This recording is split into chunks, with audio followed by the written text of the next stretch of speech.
You know, I wanted to, shit, I hope this doesn't, let me see if I can get the, I need to get the lighting back, you know, I don't know, let me see.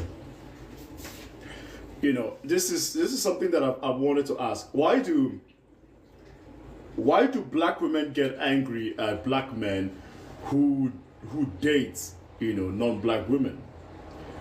This is something that I've always wanted to understand. I don't understand why do some black women get very angry at black men who date non-black women? This is something that I find very interesting because I don't understand the because again I typically don't speak on these kind of topics, but I only speak on it because I play American football, so I am in the I don't because I don't mind it. I barely speak on this, but I can't escape this. People have shared me the videos. I've seen these videos on NFL. But my question is, there's so many black women that are so angry at this, and I have a suggestion to the black women. I think I have seen so many black women get angry at black men that date non-black women, but I feel like there's a certain hypocrisy. I'm not accepting anybody now, please. Let me make my points. Thank you. I don't understand why, you know, some black women get angry at black men who do this, but I personally feel like there is a lot of hypocrisy that a lot of black women are not considering. I feel like a lot of black women, you only complain about these kind of guys only when the guy is rich, only when the guy is famous, only when the guy is famous. Hey, how's Arawa, brother? Don't worry. No, I understand, Arawa. I will focus. Nigeria is my main focus, but I'm still for the black community, so I speak on things that affected it. But Nigeria for sure is number one. How are you doing, bro? Hope you're doing well. That's my focus. I don't understand because as a black man who you would consider a nerd, I am a nerd. I never had success. A lot of black women in the West. Again, when I'm talking about black women, I'm talking about black women in the West. I'm not talking about Africa or in the Caribbean. I'm talking about black women in America or in Europe, the West. A lot of them are attracted to a certain type of black man. And I feel like a lot of these women, they get very angry only when the man is successful. But a lot of women, a lot of black women do not ask themselves, would you have done the things this woman has done for her man? I mean, I honestly didn't want to speak on this. I didn't want to speak on this topic, but I'm only speaking on it because I was on another guy's live 3 days ago, and you had black women coming online talking about, oh, I'm not gonna do this for my man. I'm not gonna do this for my man. I'm not gonna do this for him. Well, shit, somebody else is gonna do it, and if that's her, that's her. So again, I'm really trying to understand, and I really want to hear from the black women that get angry. I want to understand why angry at him and why. And you also have some black women that they were making fun of the woman's looks, which is a no, don't do that. That's not right. Most black men marry black women. If a few black men date, if a few black men are dating non-black women, but why are you only angry when that man is rich? Would you have dated that guy 10 years ago? Because one thing a lot of these women are not. What white women do invest in their men. I'm telling you, and this is something I feel like a lot of black women do not understand, and that's why I'm going to make a video on this, talking about speaking about why, you know, how a lot of in the black community we have to learn how to date. In the black community we don't know how to date. We don't know how to date. A lot of black women in the black Western community don't know how to date. You understand? We don't know how to date. I'm not saying anybody's perfect. I'm just saying we need to stop. I feel like black women also need to do some reflection. I don't like because you had a lot of black women insulting her. I don't like that. Even if you disagree with her, even if you disagree with him, you don't have to start insulting her. That was pointless. You understand? You understand? You don't insult her looks. That's not right. You don't do that. You understand? Because I feel like as a black man myself, a lot of black women are attracted to a certain archetype of black man in the West. Not all, but most. And I feel like, you know, the black women that complain about these kind of men, you're only complaining about the man that is a finished product. Yeah, you're only complaining because he's a finished product. You know, would you have complained about him 5 years ago when he was not in the NFL? Would you have done everything this woman has done for him? You understand? There are thousands of athletes. There are thousands of athletes in the league. You have athletes that are married to black women, dating black women. Why do you single out the ones that are not dating black women? You understand? I'm just against the hypocrisy that I have seen in my life as well. I'm against that hypocrisy. You know, I'm just trying to understand why angry. Because if you go to this particular video made by a woman, if you go to this picture that I posted, if you go to that particular page, it was done by a black woman, and black women in the comment section insulting her and insulting him. And I'm like, hold on, because I am a nerdy black man. I am a nerdy black man in the West. And the group of women that showed me the least interest were black women. But imagine if I become like a big podcaster. You understand? If I become like a big podcaster or something interesting, and my partner ends up to be non-black, all of a sudden, oh, he's dating a non-black woman. Did you give me a chance? You understand? Because while I'm not saying, you know, the black women that are angry are wrong, all I am saying is we need to look at two sides. I mean, I beg to disagree.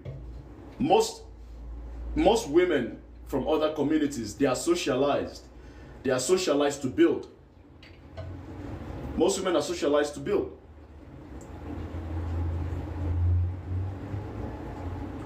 They're socialized to build. I'm telling you, we in the black community, and this applies to black men too. In the black community, both for black men and for black women, we need to learn how to date. And there's a lot of toxic beliefs. There's a lot of toxic beliefs that I've seen a lot of black women believe, and it's not gonna do you good. I've seen this happen mostly in 2024. Never build with a man. In my opinion, that dating advice is incredibly wrong. It is incredibly wrong. It's incredibly wrong. When you say don't build with a man, that is not healthy. That is not a healthy perspective. We must build with one another. We have to build with one another. And that's why I say this to black women a lot. You have to be very careful with the kind of dating advice you take. Relationships are a partnership. Relationships are a partnership.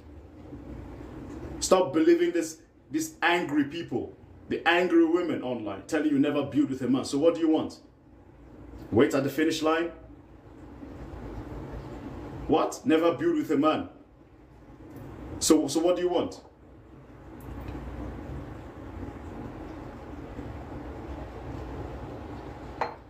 I don't understand. When you say never build with a man, I just feel like it's coming from a place of hurt. It's coming from a place of bad. But I feel like as a black man myself, I've noticed that, you know, as a black man who loves black women, who engages with black women a lot, but I feel like a lot of black women, they make bad decisions. They make poor dating choices, but instead of them to do some reflection, you reflect on yourself. You know, you look at why you made such a decision. No, you now push this broad message out there, and you say, oh, Instead of looking at your unique dating experiences, you say, oh, never build with a man. That's not even realistic. That's not even practical. When you say never build with a man, that just makes no sense. You understand? Any relationship you see is a partnership. And whatever the dynamics of that partnership is, that's what it is. If that makes any sense. But I feel like a lot of black women get away, especially a lot of black women in the West, in my observation, they get away with generalizing a lot. And I feel like that's why I preach healing in the black community. We need to self-reflect in the black community. Instead of coming outside and giving advice, instead of coming outside and giving advice from a position of hurt. Sorry, I'm flickering, man. I don't know. My light's got an issue. Instead of giving advice from a position of hurt and anger, we need to reflect. You know, we need to give advice from a position of healing. You understand? And I've said this before. We need to learn how to date. We need to go back to the drawing board. We need to learn how to date. You understand? Especially in 2025. There's no need to be making fun of this. There's no need to be making fun of the woman. I mean, this if you go to this particular post that I made, you know, you're insulting the woman's looks. Why are you insulting the woman's looks? That's something I don't like. You're insulting the woman's looks. You're insulting the woman's you're insulting the woman's looks. You're making fun of her. You're making fun of him. It's not right. You don't have to agree with it. You don't have to be making posts and insulting somebody. That's not right. The black community absolutely needs to heal. But the question, one thing that everybody seems to ignore is, you're only looking at the guy from a position of finished. He's a finished product. You understand? He's a finished product. So that's why you're looking at him now. That's why you're complaining about him now. You understand? But if you look at this particular story, this woman has been with this guy before this guy became anything. So why doesn't that matter? And that's why I always say to black women, be very careful of the toxic narratives you ingest. Be very careful. Be very careful.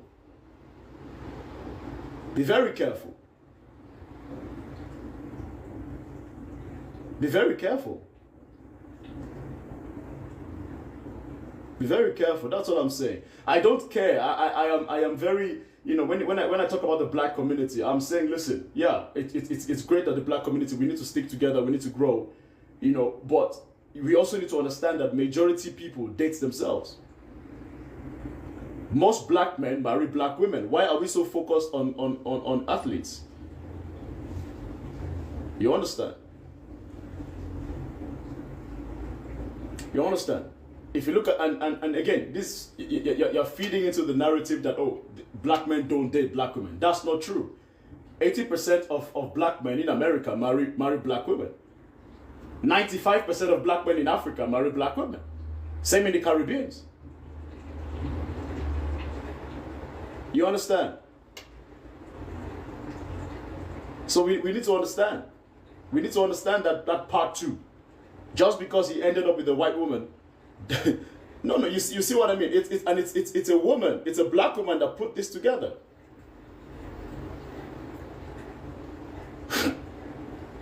You understand? It's a black woman that put this. I was like, okay, this is not right, man. This is not right. Okay, fine. You're not happy that you're angry that he married a non-black woman. Does that mean you now have to make fun of her looks? No, it's not right. That's my point. You understand? And another thing too is if we are so happy with how things are in our lives, why are we then focused on tearing her down? I think I reposted it, so it should be on my repost. You understand? It's not right. I also call out black men. I call out black men that do the same thing. But I'm also going to call out black women that do the same thing. You understand? I call out black men that do the same thing. I'm also going to call out black women that do the same thing.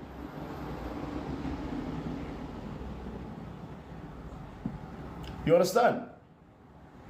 I have said it. If you know my content, you know that I hold black men accountable.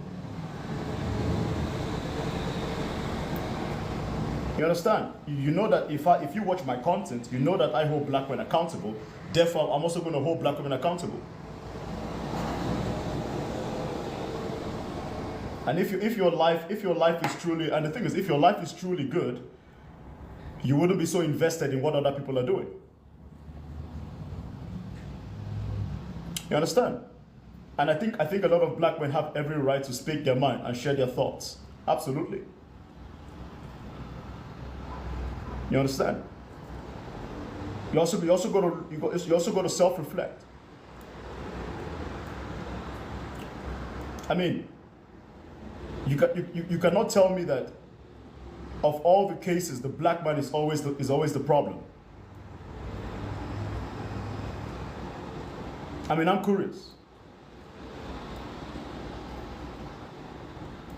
Is the black man always the problem? And black women are always innocent? Would you believe that? Would you believe that? If I told you that everything that has happened in my life, I was always the victim, at some point you're going to be like, bro, are you sure you're all right? Are you sure you're good? I think it's a fair point. I play American football. I am an athlete. Let me show you guys. Let me see if I can show you guys my football, my football stuff. I don't know. Let me see if I can show you guys.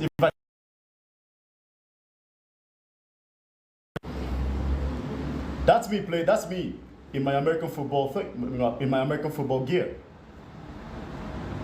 There's a lot of sacrifice. There's a lot of sacrifice that goes into this as an athlete. There's a lot of investment you got to make as a partner. And if you're not willing to do it, somebody else will be able to do it. And if it happens to be non-black, then that's what it is. And I always say to black men, whenever you date people from other communities, just be very careful though. Just be careful. Just be very careful because shit could go left.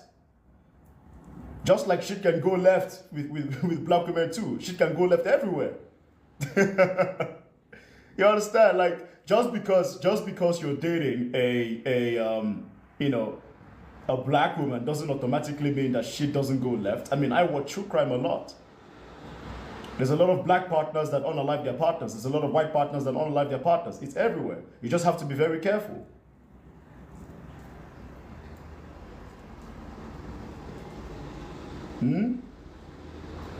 And I see a lot of pissed off women in the comment section. If it applies to you, then it applies to you.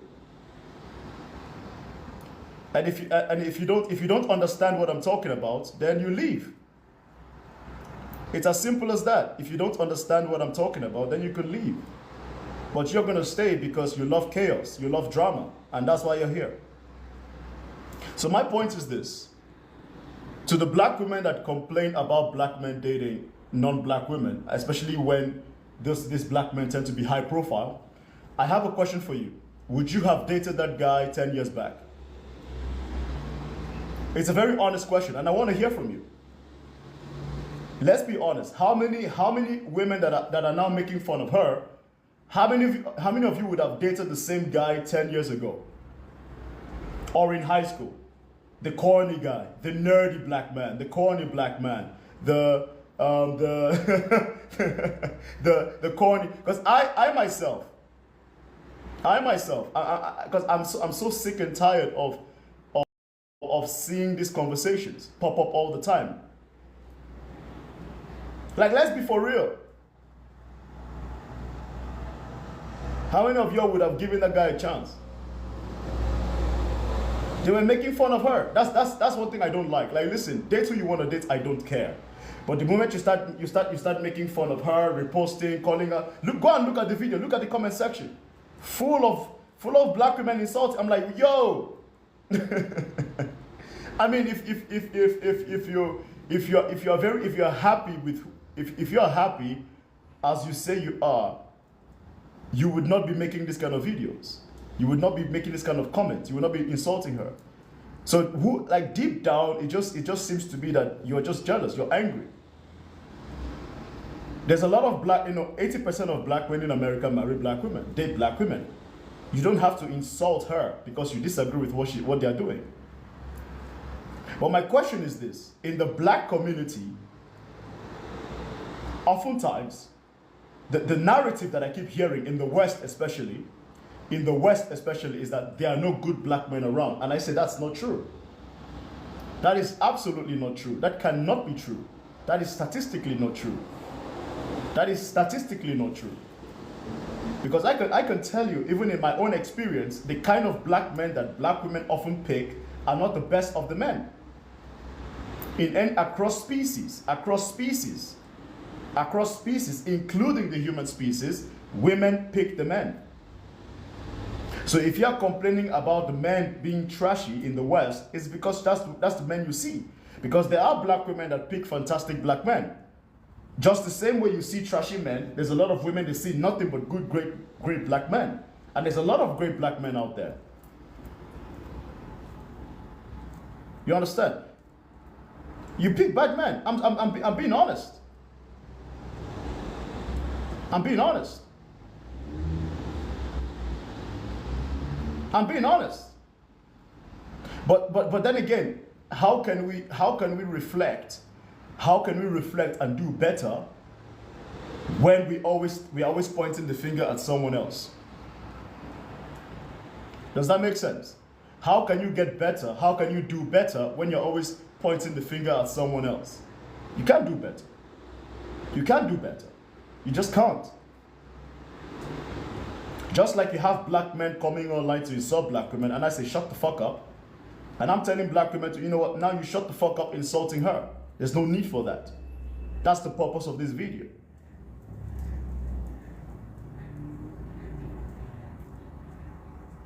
But when I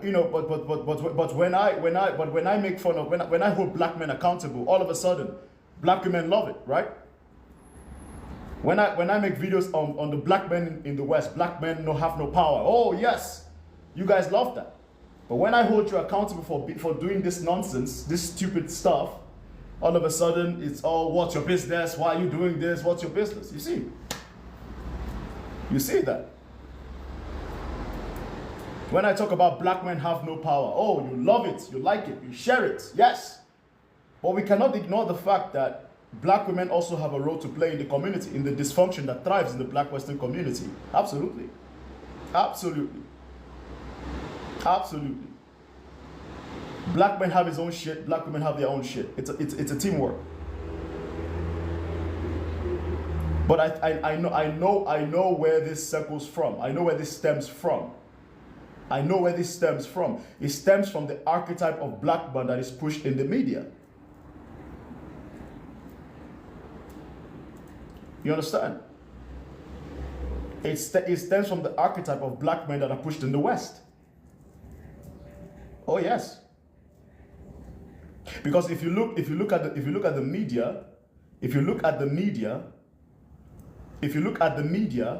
that caters to the black community in the West, what archetype of black man is pushed? So by default, that archetype of black man is what a lot of young black women, young black girls are gonna be drawn to. You don't see the black intellectual man being pushed. You don't see the responsible, stable black man being pushed in the media. No, that's not the content. That's not the content that thrives well in the black community. Look at it. Look at it. A lot of the decent black men often get overlooked by majority of black women. I'm being honest with you. And I know you're not gonna like it, but I'm telling you the goddamn truth. A lot of decent men, a lot of decent black men in the black community in the West often get overlooked by a lot of black women. You often see these guys. You often see these guys after the fact. And I'm telling you the truth.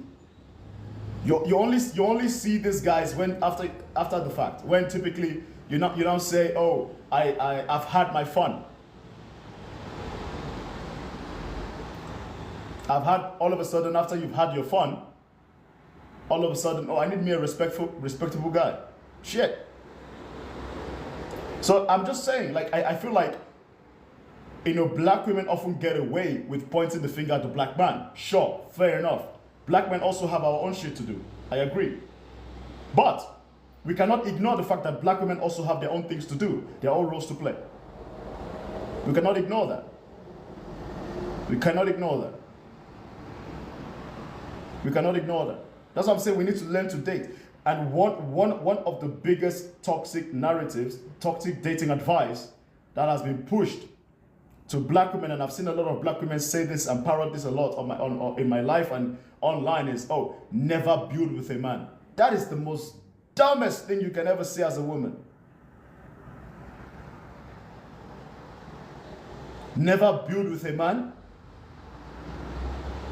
Never build with. So what exactly are you looking for? Never build with a man. So what do you want to do? Just sit down, cross your leg, and then a man with everything comes up and snatch you up?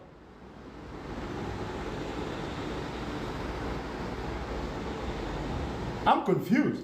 Like, can somebody explain to me what that means? Never build with a man? Because I'm using this video because I can't escape it. It's every fucking place. It's everywhere. And why do I see this? I play American football, so I follow the NFL. I'm following the Washington Commanders. Jaden Daniels. I like the team. So it's on NFL pages. It's on ESPN. It's everywhere. And it's like, God damn, bro. Jesus Christ. God damn. And I felt sorry for the woman and the guy. I felt sorry for both of them because now it's just like making fun. And it's black women being so nasty to him. God damn. Being so mean to the guy, being so mean to her. Women were making fun of this woman's looks. Women. Come on, man. You're making fun of the white woman's looks because she's dating an NFL player?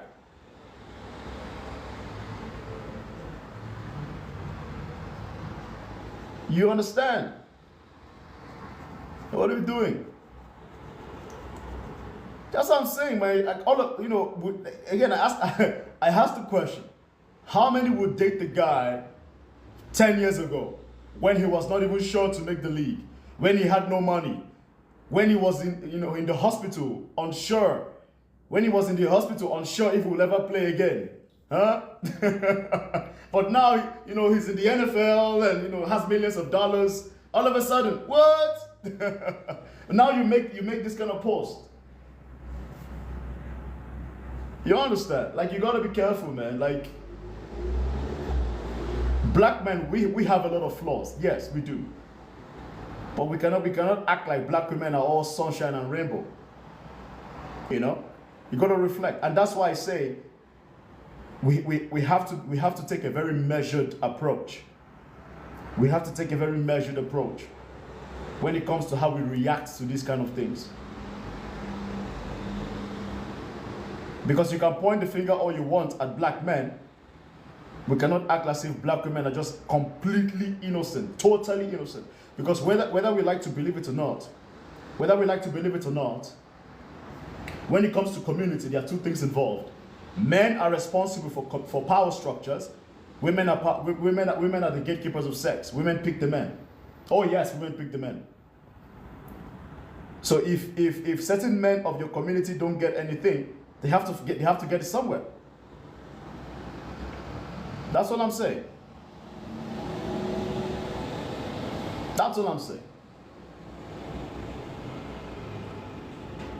You gotta be careful of that, because I don't like when somebody is being attacked for something they didn't did. When you're minding your business, when you're minding your business, and all of a sudden, um, look, if you want to ask me questions, call in, man. I'm not looking at the comment section to answer questions. If you want to ask me questions, call in. It's open. It's open. Yeah, that's just what I wanted to say. You know.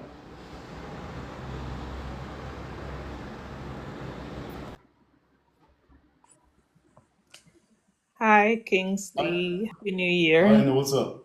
Same to you, dear. How are Hi. you? I'm good. Yeah, this is a very, I saw that video and Oh, you saw it, right? yeah, I saw it and I read the comment and I was just like, It's vicious. yeah, and I was like, I wonder why this is even something that we are concerned about, Black women. Like, why is this our problem? This is one single man. And you've said a lot of things that I agree with in that I feel like I don't really know how to say this without coming out, wrong, especially reading the comments and seeing how everybody's Oh, so it's normal. Anytime I hold black women accountable, all of a sudden it's, but what? But when anytime I hold black men accountable, oh, they yeah, co-sign on it. we But love anytime it. anytime I put the spotlight on back on black women, all of a sudden it's like, oh, he hates women. But just a minute ago, you loved me though. You know? But also we also in those kinds of comments behave like we hate women because she's a woman.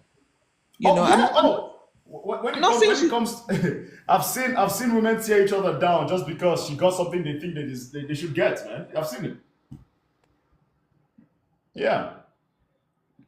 times we Black women you know, are always accusing white women of playing the victim and attacking, we are doing the same thing. And I was like, when I read the guy, I mean, when I saw it, I know how African Americans feel, but like you said, as an African woman, I know that most Black people marry other Black people. Yeah. Now, in the American culture, in the sports industry, that's not the case. And then when I read the story of how those two people met and the fact that they've known each other for years, it just made me feel like, how evil do you have to be as a woman to write such stupid Yeah, comments they're on gonna they're her? gonna they're gonna they're gonna they're gonna call you a pick me. Yet you're I don't care.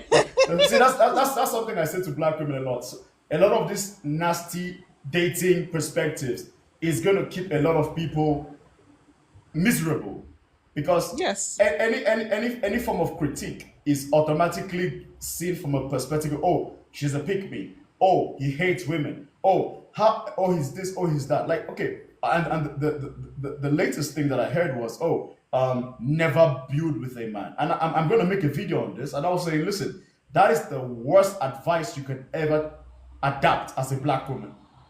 But Never build with a man. So what do you want? Just to show up and the guy picks you up just like that? the funny thing, as a Black woman, I understand where that's Crazy. coming from. I understand it because we've seen our mothers do it.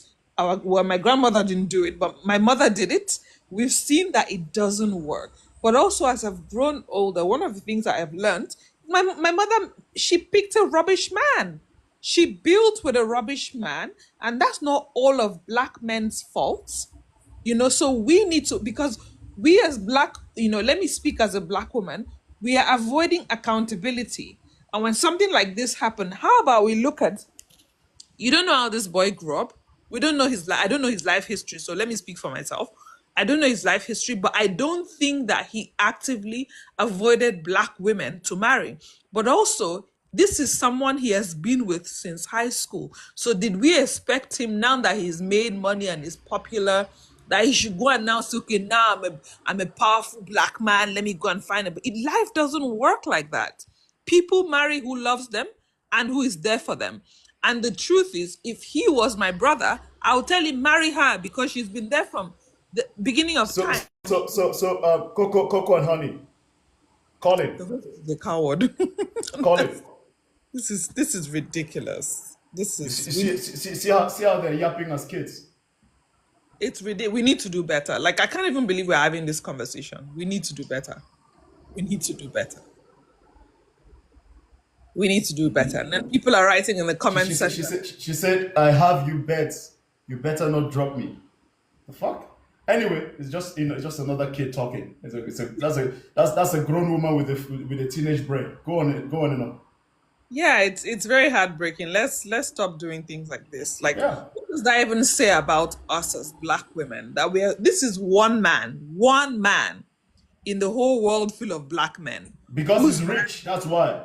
Because yeah, he's because he's rich. because he's quote unquote a finished product, and because he's a finished product, that's when you see this type of black man. But But when he was up and coming, did you look at him? Did you what consider did they him? expect? What did they expect him to, now that he's made, he should go and start scouting for a black woman so that people will Yeah, support him? It's bullshit. Let me keep quiet, I beg. Hello, can I speak? yeah, Right. I think, not even I think, both of you sound like someone that hasn't grown up in the West. I have, right? And this really. is a well-known, well, yeah, well, it's truth. The vast majority of black boys that are in sports and are in media do not date black women, right?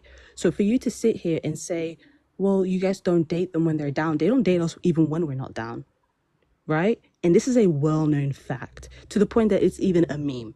So to sit here and insinuate that we are not dating them is not true. It's actually the other way around. Can I ask you a And question then? also, as someone that's a young woman, this is literally the norm for me. I have seen multiple successful black men, online and offline, date outside. Okay. You know, outside their race. That's Can I literally. challenge? No, no, It's sorry, wait. sorry, because No, no, I no, haven't no, even no, no, finished no, my no, no, no, no, sentence. no. I have to. I No, haven't yeah, even yeah, finished yeah. my No, no, no, sentence. no. Can you pause, please? I want to interject because you're running along the lines. Now, the data says 80% of black men date and marry black women. A lot of successful black men date and marry black women in the UK, in America, in Africa. So what is it? What exactly? So where are you looking, for example? Okay, first of all, I think this is a very disgenuine question because the media literally shows it, and the statistic that you're showing is literally years old, right? They haven't even renewed that. Also, 80% does not include the successful black men. It literally just means regular working class or even lower class black men. Number one. Number Okay. two, excuse me, number two, you can't keep quoting statistics that are outdated.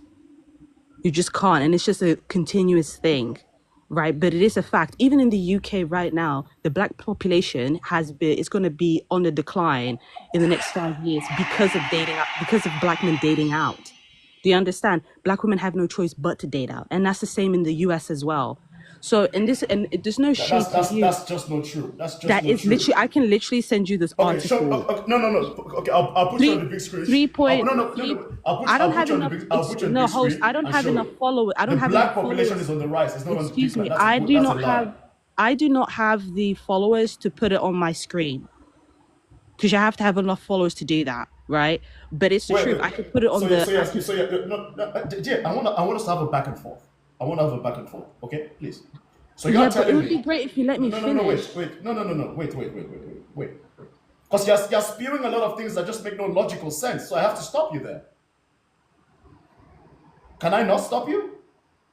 If you I let mean, someone if finish, you no, can no, no, no, no, no. rebuttal. I But can't, you I don't can't, want I to can't rebuttal. let you. You just No, no, are saying. I cannot let you finish.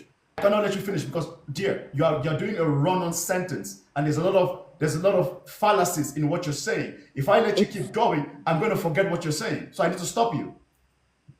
okay. Go on. So you're saying in 5 years, correct me, okay? You just said in 5 years the black population is going to decline because of black men dating outside their race.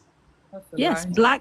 the black Wait, British population is on a decline because of it. That's literally black population. The black people that have a British passport are on the decline, okay? Not black immigrants that are coming in. I'm saying people that have grew up in the West, that have assimilated to Western culture are on the decline because Western black men do not want to date us. Okay, and that is overall. I even lived in America and did 5 years of education over there. So okay. it's literally not even an antidote. It's literally the same thing that's happening in the UK as well. Okay. Okay, I know it's not a nice feeling to hear or not a nice thing to hear, but it's the truth. I'll send you the article now because I can't, for some, I don't know what it is. I don't know if it's because the WW, Send it but to I'll me. send it to So you. Mike, or put it in the chat. Put it in the chat. So the thing is this: how many black people are in the UK to begin with a passport?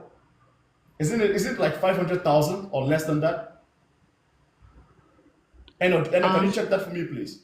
Yeah, I I'll- mean, one of the things that I even wanted to say about what she's saying is, sorry, Coco, if I'm cutting you off, is today I actually listened to a podcast that said that there are cities in the UK. I know I don't sound like it, but I grew up in London. There are cities in the UK where white people are the minority. So I don't know. I would like to see the data source that you're saying that black population are disappearing, because that doesn't sound right to me. So yeah. Doesn't it makes no logical sense. But anyway, Coco, please go on, make your point, land, so that because it just doesn't add up to me logically. Makes no sense. Okay, But go on. Yeah. right. This is what I think is quite funny. I mean, yeah, white people generally live outside of cities, right? It's called the white flight. So when there's too many minorities coming in, they usually just leave and live in the outskirts, right? And that's what's happening in the UK. That happens in America, right? These are all fallacies. These are actual fallacies because 85% of the UK population is still white. So there is no such thing as only non-white.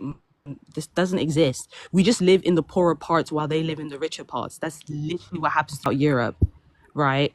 There's no city in the UK where we, the non-white people, are the majority. That's not true. That's a fallacy. That's actually an alt-right fallacy Okay. because No, they're no, trying no. to Please, push please, please, please, please. anti-integration. Okay, but go on And and make a point. Go on and make a point, please. right, moral of the story is, right, obviously some black women that are continuing to complain about this, maybe older ones, but younger black women like myself, I'm a millennial. I am very used to black men dating out and staying out and making multiple reasons and excuses, right?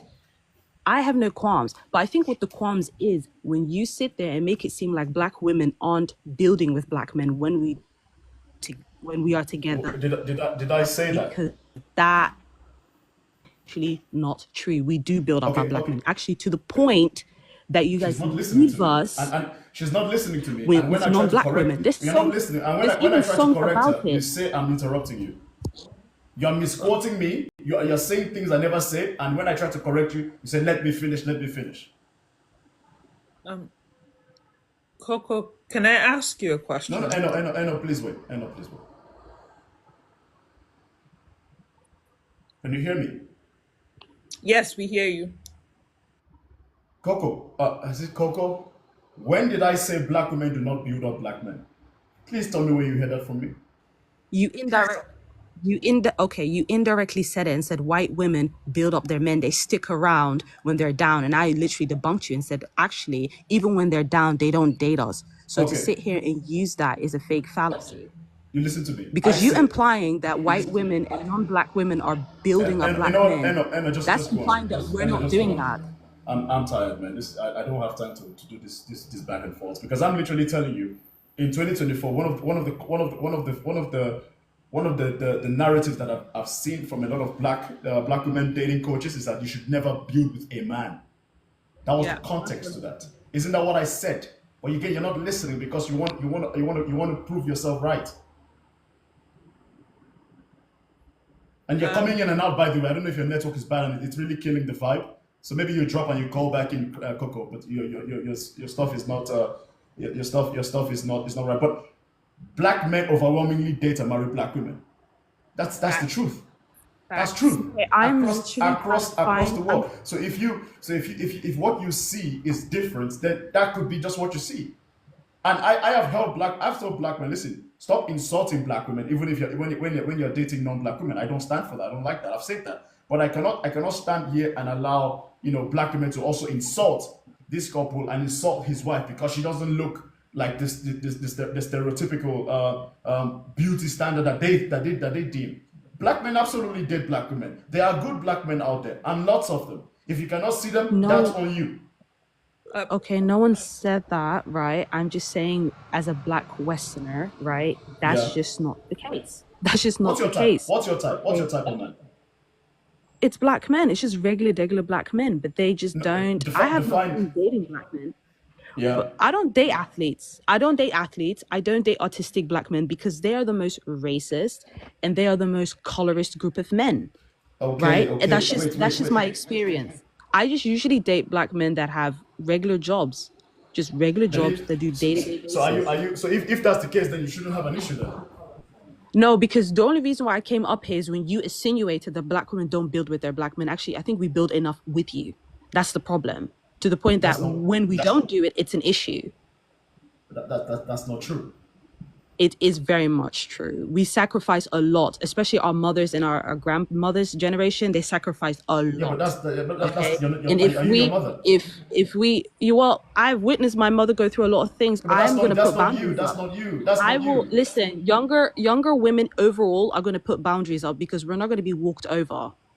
I'm sorry, That's that's just not not what yeah, we're but gonna yeah, do. okay, I'm but not yeah, gonna. are you No your one is. mother? No one is I'm going to not my sacrifice for father. a demographic. Okay, I get. Well, no, the thing is, right? You're actually worse than your father's generation because at least And you're black men and in you're our what and parents' you're worse than generation your mother. would And you're worse than your would mother too. And you're worse. I guess I am. But, well, at least I have Yeah. my integrity and I don't have to sacrifice myself like my mother's generation has. How many of you guys Okay. come out to protest when we go through things? None. Zero. You guys don't advocate for us. We advocate for Zero. you, but you don't advocate for us. Zero. Zero. Just bear in mind, Black Lives Matter literally was created by 3 black women. Yeah. Majority of the black You are empowerment movement is hurt, happening from man. black Jesus women. Christ. That's just the truth. I'm sorry. Even if I ask you right now, what do black women go through systematically, you wouldn't be able to tell me.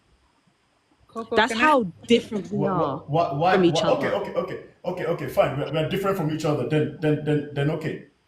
What's your solution then? How about you stop comparing us to non-black women? I Because the never problem compared. also is you kind of did because you were like, oh, these black men are with them from young. And I literally told you that's because these lot literally date non-black women. That's it.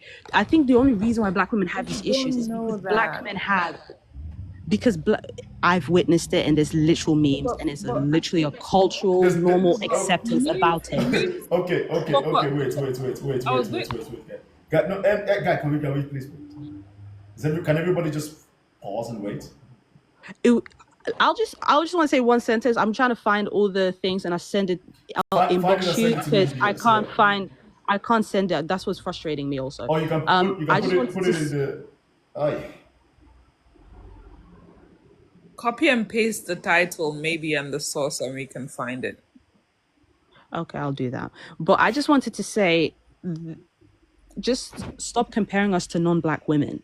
They do not go through what we go through, right? Black women do not do that with you. Stop doing that. It is a very disgenuine take, right? They have support of their community. We don't. Coco, can I ask you? Black women get yeah, fine. Black women get No, off she, by medical field and we get off you and we see, get discriminated and no one sticks up no, for us. no, you see the thing No is one. this. You see what's happening. I'm trying to have a conversation. But You she's not can listening to me. you can answer me a question. And when if I mute her or I drop her, all of a sudden she's gonna say I was triggered. I've seen this play before and before. I'm trying to have a conversation. I'm trying to lead it back to what I was trying to do, but she keeps interrupting me. She keeps speaking, and I'm trying to stop her. She's not listening. But if I mute you or I drop you, all of a sudden, oh, he doesn't. Oh, he's triggered. Have you seen it, Eno? Yeah, but You see, yeah, that's the ploy. That's the ploy. That's why I'm just really taking the back seat. That's the strategy. Talk. Stop. Talk. And then when he tries to correct you, you know, or mute you say, oh, you see, he cannot listen to me, and then you now have more ammo. But go on, Eno. I'll take the back seat. and the thing is, as a community, we cannot do anything if we're not listening to one another. But basically, the question I was going to ask her was, first of all, where I don't know if that's an offensive question, but where in Africa are your parents from since you're British? Because I asked that because sometimes when black women, and I speak as a black woman who grew up in white West London, who also had difficulties dating black men, and I think I've said this before in your life, that I also grew up with strong preference for black men. But in the UK, I had to realize that there's not enough of them, first of all. within my socioeconomic class. And then one time I was saying the same thing that Coco is saying, very long, maybe 2012. And a lady said to me, if you're so pro-Black, are you looking at Black women outside of your vicinity? So that's the same question I was going to ask her. First of all, where in Africa are your parents from? And since you're so pro-Black, would you consider finding? Because the truth of the matter is, there's not enough Black people outside of Africa. So if you're a Black woman and that's your preference, and you are really pro-Black, should you consider that instead of making your, sorry, there's someone, instead of you making yourself a standard in that maybe there's 500,000 of you of Black British descent, and you're not finding that, and you're not making that like seem like that's the norm of what is, and that all Black men prefer Black women. That's a lie, because we have a lot of family members, and even you included, who are married to other Black people. So what does that tell us about the statistics that we're quoting? Is that the athletes are not the standard. They're the minority of our population. The athletes are like 0.001% of the Black population. So, and you said, and no, no, and you said, and you actually contradicted yourself, Coco. But I don't know if you realize this, because you said that earlier when you joined, you said, oh, it's mostly the low class, the regular guys, the average Black men that do date Black women, and then you just said earlier that you are attracted to regular Black men. That's why I said, oh, that you shouldn't have an issue then. But you skipped over that because you were just going off. But so that's my issue. These guys we see, these athletes are such a minority to begin with. But that's not actually my point. My point of bringing this up was there is no need to go for this woman's looks just because she doesn't look like you. That's my own issue. I don't care who you date. I don't give a fuck. As long as you're not disrespectful. He was not being disrespectful to anybody, yet it was turned into such a vicious thing. That's my point. And if you look at this post, it is, I think, 200,000 likes or something crazy like that, of just insulting her looks. I'm like, what the hell? What are we doing here? Mr. Kingsley. Can I rebuttal? Thank you. Because first of all, the problem that a lot of young Black women or Black women have is, why is it, right, that when we say we date regular poor Black men, it's like, oh yeah, you should be fine, you should be okay with it. But God forbid if we want a wealthy person or someone that's well off, all of a sudden we're a gold digger. Meanwhile, in other cultures, it's literally something that they advocate for. But unlike us, we have to settle down because the wealthiest men and the most progressive group of men that have the power and the wealth are dating out. It's literally it is literally a well-known fact. If it's not true, then how did it become a stereotype? Not every stereotype has a fact in it, right? Okay. You do okay, know so that. wait. Can I make my point, sir, please? Okay, no problem, sir. Go on. You do realize that in NFL, for example, there's over 1,500 athletes in there. In the executives, the Black executives. Are you looking at rappers and athletes and entertainers, or are you looking at the corporate guys? Are you looking at the I don't know, business owners that owns the businesses in our societies? Okay. So are you telling me? No, listen. My question is this: are you telling me that all Black men in the West that have some power to them are dating non-Black women? Are you really gonna say that to me? And you expect me to believe you because you've seen memes? No, it's literally a fact. Like, the guy that owns Heathrow is a Nigerian man from a wealthy billionaire family, and it's married. Excuse me, can I say something? It's a fact. It's not just athletes. It's literally wealthy. I said wealthy. That means even those that are coming from millionaire. It's a fact. It's a fact. I'll tell you how different. Can I finish my sentence? Because I've let you finish. I'm just. I mean, I don't have time for because the thing is, coach, this is the problem as well. You want us, yeah, and I say coach because you're trying to coach me to feel the way you're feeling, and that's inappropriate in a debate. right? A great example on how different the standards are, right? That black men have for non-black women is this lady that got married to this billionaire guy, right? She is 45 years old, right? No offense, she's a regular lady, right? He's young as hell. Do you think a black woman of her age and the way she looks, do you think that would ever happen? Absolutely not. Okay, Black men's standards for non-black women I is have made down. videos on It's this topic. literally so low. I have made videos on It's this so topic. low. You guys want us to look like Beyonce, you guys want us to look like Rihanna, but then you guys will get with non-black women that are regular. So this fallacy that you guys love us is not true. You guys love us with terms and conditions. You guys actually love the non-black women more because you'll accept them when they're regular. No, that's a lie. Right? So and no, also you guys keep saying that you guys keep saying that you guys love natural women, then why don't you date them? Why don't you put them on a pedestal? Why don't you hype them up? There's so many beautiful black women. No. I mean, natural also means you have to be attractive. You cannot look horrible and say I'm natural. But there's loads of natural black women online that you can support, right? But they don't get the support. They only get support by black women. Black men don't even look at them twice. What? Coco, right? Coco, that's a fact. Jesus, Coco, come, listen, look. On social media, you see what you look for. Make sense? On these social media platforms, you will also find black couples, black women being loved on. There's literally this, I don't remember her name. I think she's Ghanaian. I think she's in the UK. She's all natural. She's got a black husband, a black boyfriend, or whatever they are. They're dating. That's my point. There's a lot of pages everywhere. But who's her fan base? I don't understand this narrative that, oh my God, it's just. Okay, don't get me but wrong. you're not understanding. I do. You Mr. don't. Keeks, I've just muted you, Africa. Please respect me, and I'll come to you, bro. I'm busy with her. All right? Don't interrupt me, man. So my point is this. Miller. Can I at least finish my sentence? Because you're misunderstanding me. You're talking about marriage. I'm saying supporting, right? Men, right? If they want something from a woman, they go and support and patronize the women that they want to be pedestalized, right? Put on a pedestal. But black men don't do that. You guys say you want natural women, then go and support the natural women. It's just not happening. But it's just not. You're talking about being married. I feel like black men, we get a lot of like. Don't get me wrong, Coco. I have made videos that black men, yes, our standards for non-black women goes out of the door.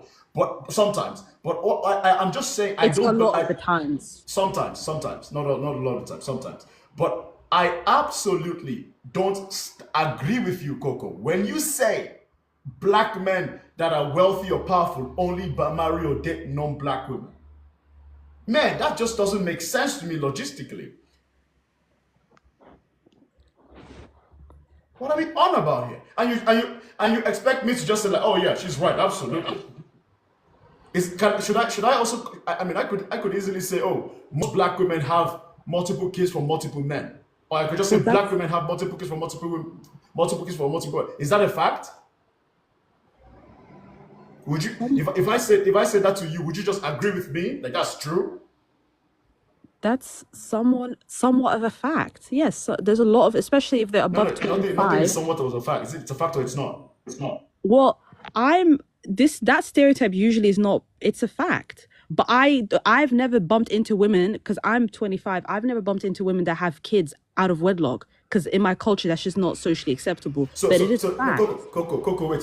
So do you see what you've just done again? Do you see what you've just done, Coco? No, I've listened, because it is true. I personally believe in family planning. I think black women should actually support the B4 movement and need to invest in themselves and stop chasing these men that clearly don't want us. Can you listen to me? Can I speak, Coco? You see, Coco, what you are doing is this, and I don't like it. And I understand. You're passionate about this topic, so I get it. But you are making a lot of contradictory points, and I'm calling it out, but you don't listen to me. You just say it's somewhat of a fact. First off, there's no such thing as somewhat as a fact. It's a fact or it's not. That's point number one. Number two, you say you have personally never run into a black woman that fits that criteria. So if something is a fact and you have personally not run into somebody that fit that criteria, then you call it a fact. You're contradicting yourself. And I'm sorry, I just don't have the patience for that. Because it's like, okay, you are saying wealthy black men only date and marry non-black women. And I'm telling you, I know, personally, I know black men who are, in corporate doing well, dating, married to black women. Okay, but that's personal antidote, and I use my personal. So why is it acceptable for you to use your personal antidote, but not when I do it? Why is that? That's like that's hypocrisy right there. No, that's not hypocrisy. It is, because you literally said there, you're trying to be like, well, that's not true. I can literally pull out statistics and it'll say otherwise, right? And the only reason why I said somewhat is because in the UK specifically, the vast majority of the black population is Caribbean. And in the Caribbean community, they have a big, children out of wedlock situation. They just do, right? The African British community, we don't have that. But that doesn't change the fact that black women are having kids out of wedlock. It just doesn't. And even now in the UK, Africans are recently being added into the black statistics. Recently. So, this is going in circles, man. Africa, you want to speak? Okay, so thank you for having me here. I believe most of what you have said has been are facts that are genuine. So let's get to it. First of all, if we look at the scenario, black women have more, especially educational opportunities than black men as it is. And this is something that started back in the 60s. And there was never a point that black women stopped to look at what's actually happening politically and say, no, we're leaving our men behind.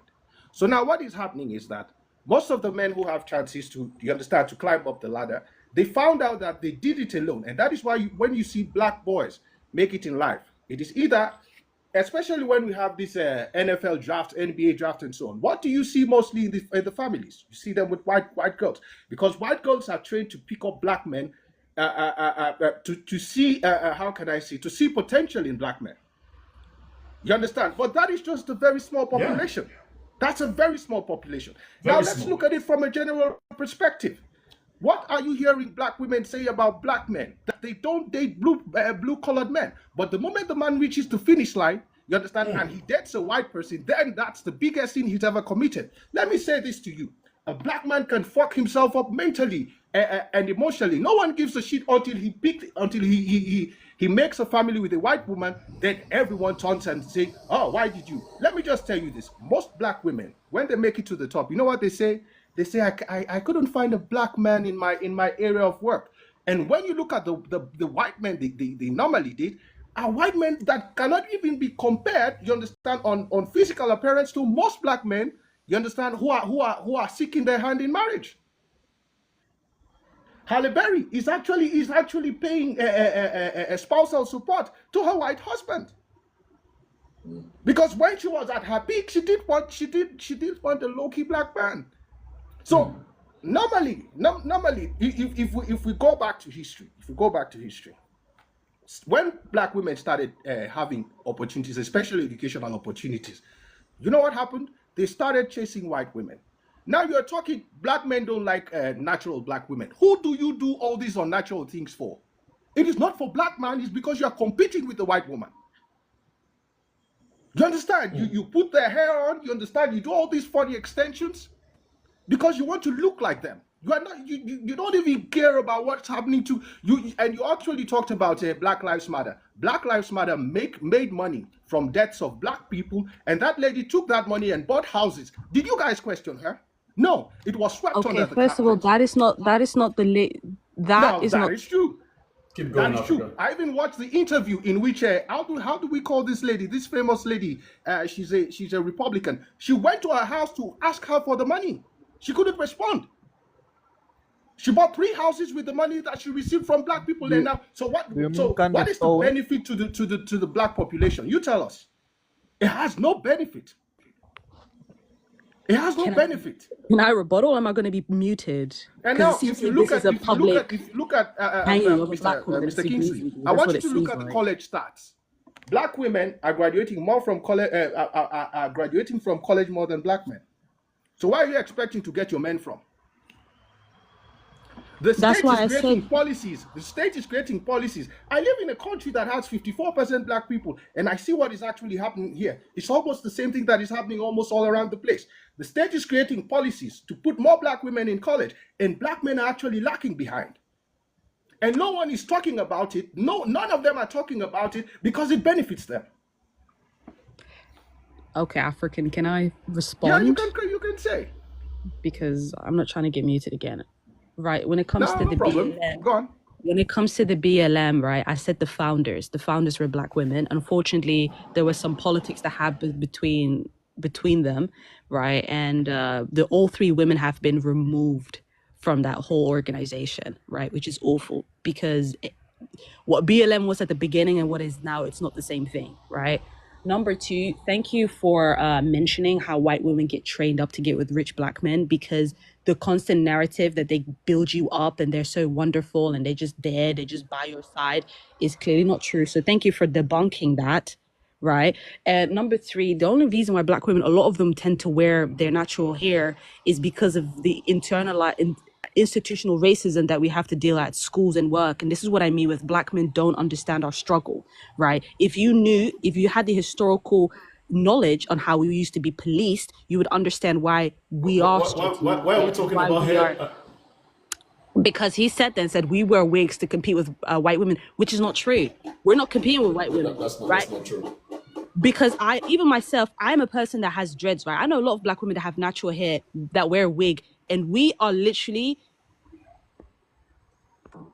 pulled out, put it away. It's unprofessional. It does not look appropriate, right? But this is what I mean with, like, there's a level of disconnect where you don't even comprehend what we go through. Hence why you think we're just competing with white women. Okay. Because that's what he African, did. He's trying to compete. That's just not true. No, I understand. Again, I don't agree with some of the points from African on the hair part for sure. I do not agree because there is a politics aspect to that. There is with black women do get discriminated against for their hair. It's called, in fact, there's a law. Black women are the only group of women that have a law protecting their hair. It's called the Crown Act. I don't know if it's in the UK, but I know for sure it's in America. It is, yeah. Okay, so I know that. Yeah, I know it's that. called Halo. I want people to understand something in here. I am connected to the community. I really am, absolutely. But I want to bring it back to base. I don't want this conversation to just flow out and then become one jerk off angry session. No, the reason I'm having this conversation, and I took it up because people couldn't read the comments, is that I took the back. Is that I want black women to also understand that it's not all black men's fault. That's the key point I'm making. Yes, are there black men that categorically date black non-black women? Yeah, it's a preference. They can do that. I mean, what are you going to do? Force him to date you? Are there black women that only date non-black men? Yeah, it happens. But let's we need to stop making it look like, oh, black women are dating non-black men because they have no other choice. Can I have a word, please? It will come to you, no? You're on the panel. I'll come to you. Sorry. And it's like, that's not, you are dating people because you want to date them. But again, when you see a black man that is dating a non-black woman and it just happens to be a wealthy black man, I just feel like black women get away with just like, oh, you see, he doesn't like us. But nobody's like, oh, do you like him? Did you like, would you have given him a shot? And I think it's a fair question. Just like when black women end up dating non-black men, black men also need to ask themselves, how many of us would have actually dated her? You understand? Was she the nerdy black girl? Was she the uncool black girl? That's also a fair point. It just happened that this context is for a black man and a non-black woman. That's why we are focused on the women. I want to bring that back to base, but thank you so much. Agnes, please go. Aegis, go ahead. It's ages, yeah. Can you guys hear me properly, right? Yeah. I think one of the problem is that we are not really listening to each other, in the sense that Coco keeps saying that we are not familiar with the problems. And that's not true. What the fuck? That's just not true. And I think by saying But that, then why would he sit there and say we can compete you allow with me? white women? Can you allow me, please? But by saying that, it also reveals that you guys are you, at least I'd say, are also not necessarily in touch with our struggle. I mean, I'm a young black man from Angola. I'm in my 20s and so on. And from my experience waking up, becoming race conscious, one thing that I've learned is we are all under programming, okay? The standard of beauty is Eurocentric, right?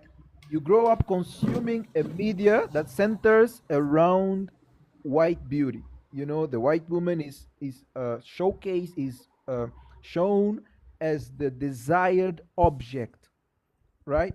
As the most desirable amongst all women. This is what our media teaches black young boys. This is what they grow up exposed to. Then, when they reach puberty and so on, they consume a pornographic content that is also Eurocentric. What I'm saying is, this is a propaganda, this is programming, right? That black boys go through.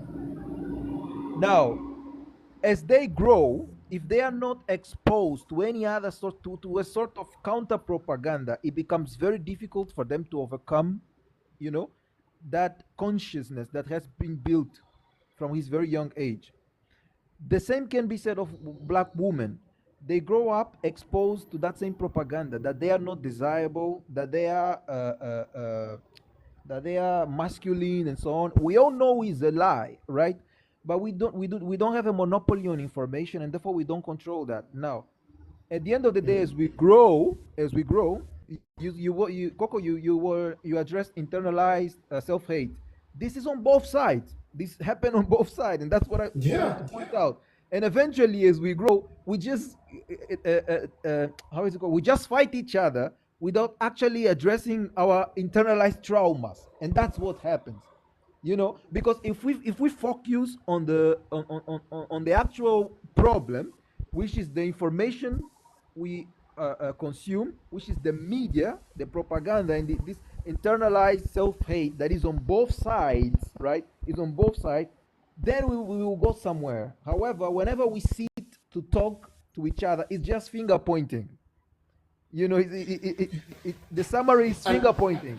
You guys don't know what we go through. You guys don't know that yeah. we have to fight against this ingrained self-hate. And some of us also don't care. Some black men, they just grow, and they never introspect. They don't make an introspection in what they were consuming as they were growing. They don't care Right. about informing themselves. They don't care about the media they consume. So they just propagate the same narrative and preserve the status quo. They buy into the lie, right? Of whatever is desirable. The black woman are masculine and so on. And black Yeah. women, they never care about knowing what these black men as well grew up internalizing. You don't care. This is also a fact. We have to admit. The same way some black men don't care about what you go through, why you wear wigs, why you don't wear your natural hair, why they just their conclusion is that you want to look like the white woman. Is the same way you Which is don't not care true. to know how many black men grow up internalizing a propaganda that is Eurocentric and is Got it. against you. For us to All right. get somewhere, Orland, there. For Please us to land. go, Yeah.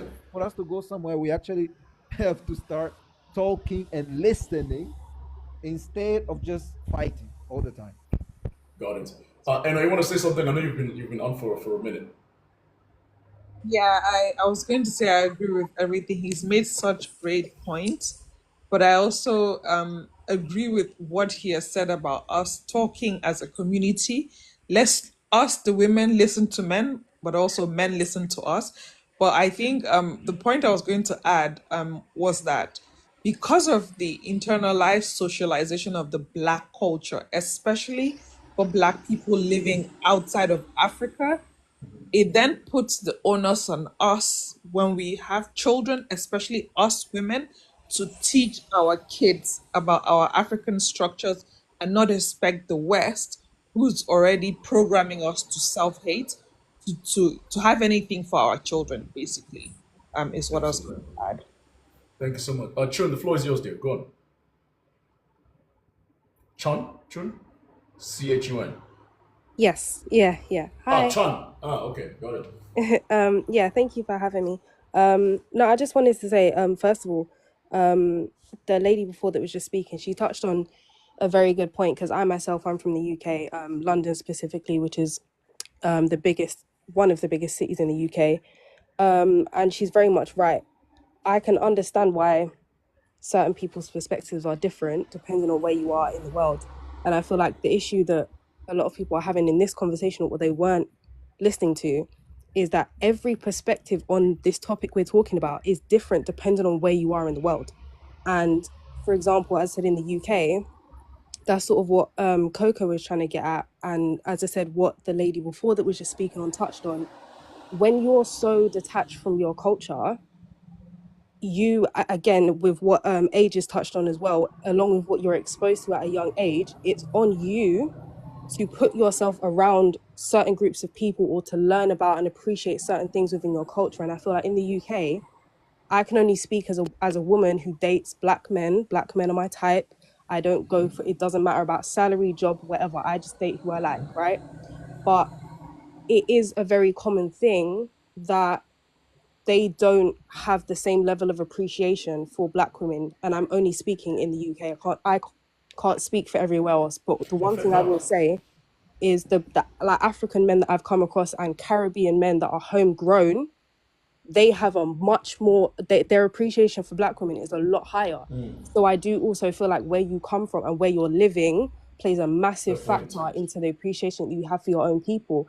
And that's why, like, for me, I only go for certain men that are attached to their culture in a certain way, because at the end of the day, if you know that you're going for a black man that is not in touch with his culture, you have to expect it to end a certain way. So this is where I also feel like black women have to take accountability for who they're picking. So I understand what you're saying, Yeah. because it's like, if you know that this guy only dates white women, why are you even looking in his direction? He's clearly not for you. Go for someone that appreciates black women. Go for someone that appreciates his culture, because then you're not even going to have to question that. So I do also feel like it is taking accountability as well. So I just wanted to like agree with that, because the one thing that I will say is that in a lot of these lives that I've seen, a lot of these black men aren't listening to where we're coming from. Yeah. But you and also Ages as well both touched on great points and took accountability for the fact that, you know, certain black men just don't like certain black women, and that's Yeah. okay. But a lot of them will pretend and put up certain facades. Oh no, but they just don't like black women, and that's okay. But you know, I just wanted to appreciate the fact that you guys touched on that points. But it is also on us to just go where we're loved. At the end of the day, it's as simple as that. But great points And from you are both of you. and you are loved. You are loved by a lot.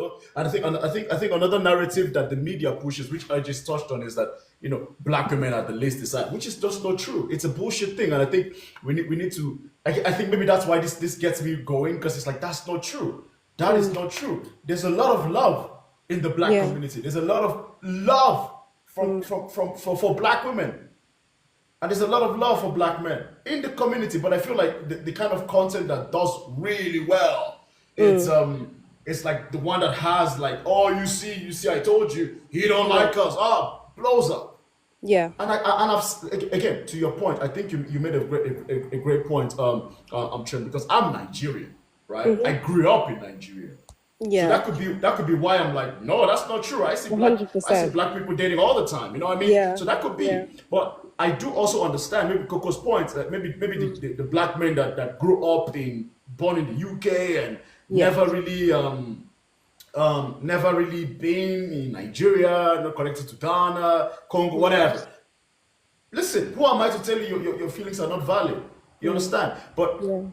to think that there are no black men that are successful, that enjoy dating black, it just doesn't sit right with me. Now, it could be just because of where They're I'm there. You coming just from. gotta find them, you know.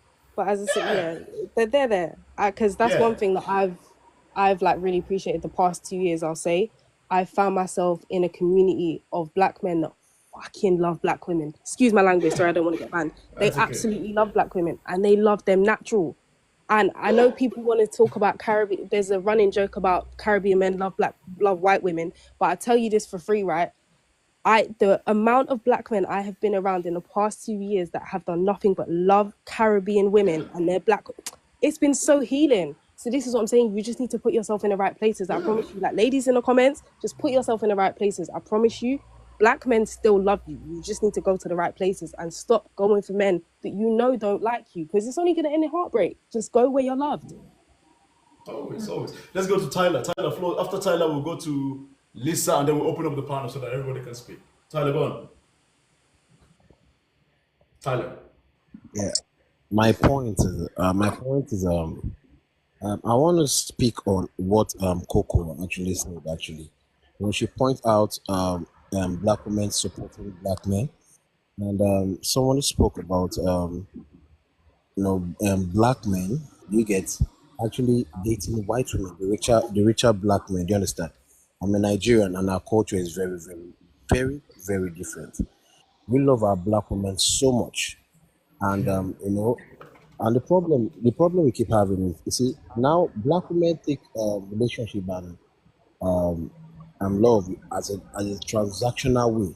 In fact, I was on a live, and a But I black mean, but man who, other women too, do, bro. Don't go there. yeah, yeah, I Don't go know, I there. know, Don't yeah, I go there. You understand. cannot see Asian women are the most transactional women. Oh, don't start. Yeah, But listen, listen, go no, on. no. Ah, Yeah, I understand yeah. you, yeah. No, for Nigeria, I'm speaking for myself, yeah. The guy was trying to advise me that, he came home for December and he was surprised with where our women and acted, you understand?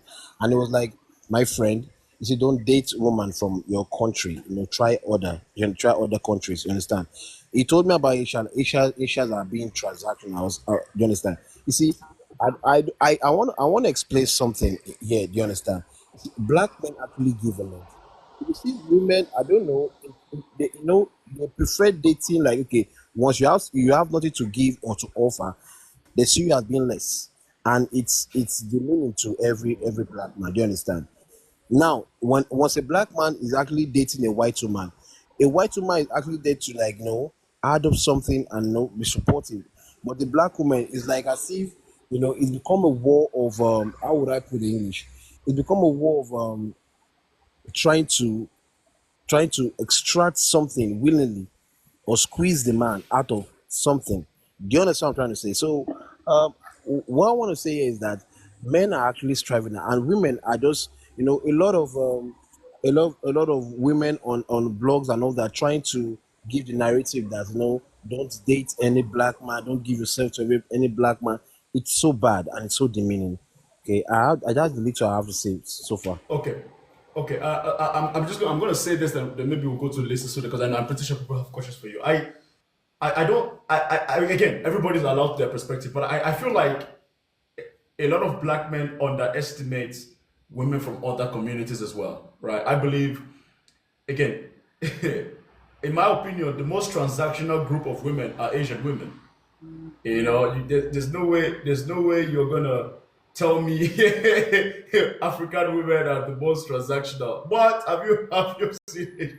Asian women are transactional and they are proud about it. So again, it's something that I've seen. But I think women in general can be quite transactional across the board, not just unique to African women. But let's go to Lisa so that I can open up so that everybody can then speak.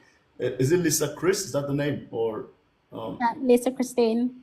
Lisa Christine? Go on there. I just want to say that I actually agree with the points that Chan and Coco made. So I think I'll just start with what Chan said in respect to depending on where you are. So I myself live in London, UK, but it is also about going into places where you are loved, because just because someone is of the same race as you doesn't necessarily mean that you will work together, if that makes sense. So I think it is important to put yourself in places where you are loved and removing yourself from the energy that you consider negative. But then I think it is also important, as I think most people have said, to that within the Black community, we need to listen to each other, both the Black men and Black women, because there is a disconnect as a society. If you look at the Black community in general, and like I said, I'm in London, so I can only speak based on my environment. We're not as put together and as cohesive as if you look at the Asian community, for example, or the white community.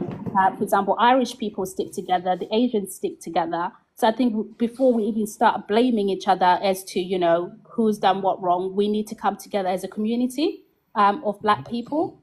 But in terms of dating, I think in general, Black men, when they are successful, they do tend to date outside the race. And that's okay if that's okay.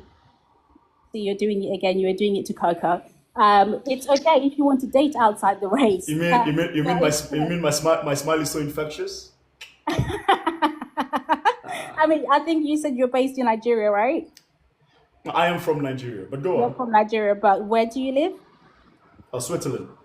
Switzerland. Okay, so we're in different settings. But yes, I do agree in that Black men do expect Black women to help build them up, and once they do get to the top, they don't really want to associate with the Black community. And that's not just you. I know you were saying that it's, the celebrities. It's not just celebrities. I work in the corporate world. I see people when I go to work events that are Black men that are successful, and when they bring their wives or girlfriends, 9 times out of 10, that woman is not a Black woman. So it's not just about celebrities. Okay. You wanted to add Are you something? there? No. I'm listening to you. Go on. I'm listening. Yeah, Forget my facial expressions. I'm always expressing so. Go on. that's okay. So I was going to say, within the Black community, we also speak about the man being the backbone. But if the women in our generation, Black women are more successful than the Black men in general. So again, if you're expecting to be a leader within the Black community, as they say, the man should be the leader. How do you expect to lead if the woman is more successful?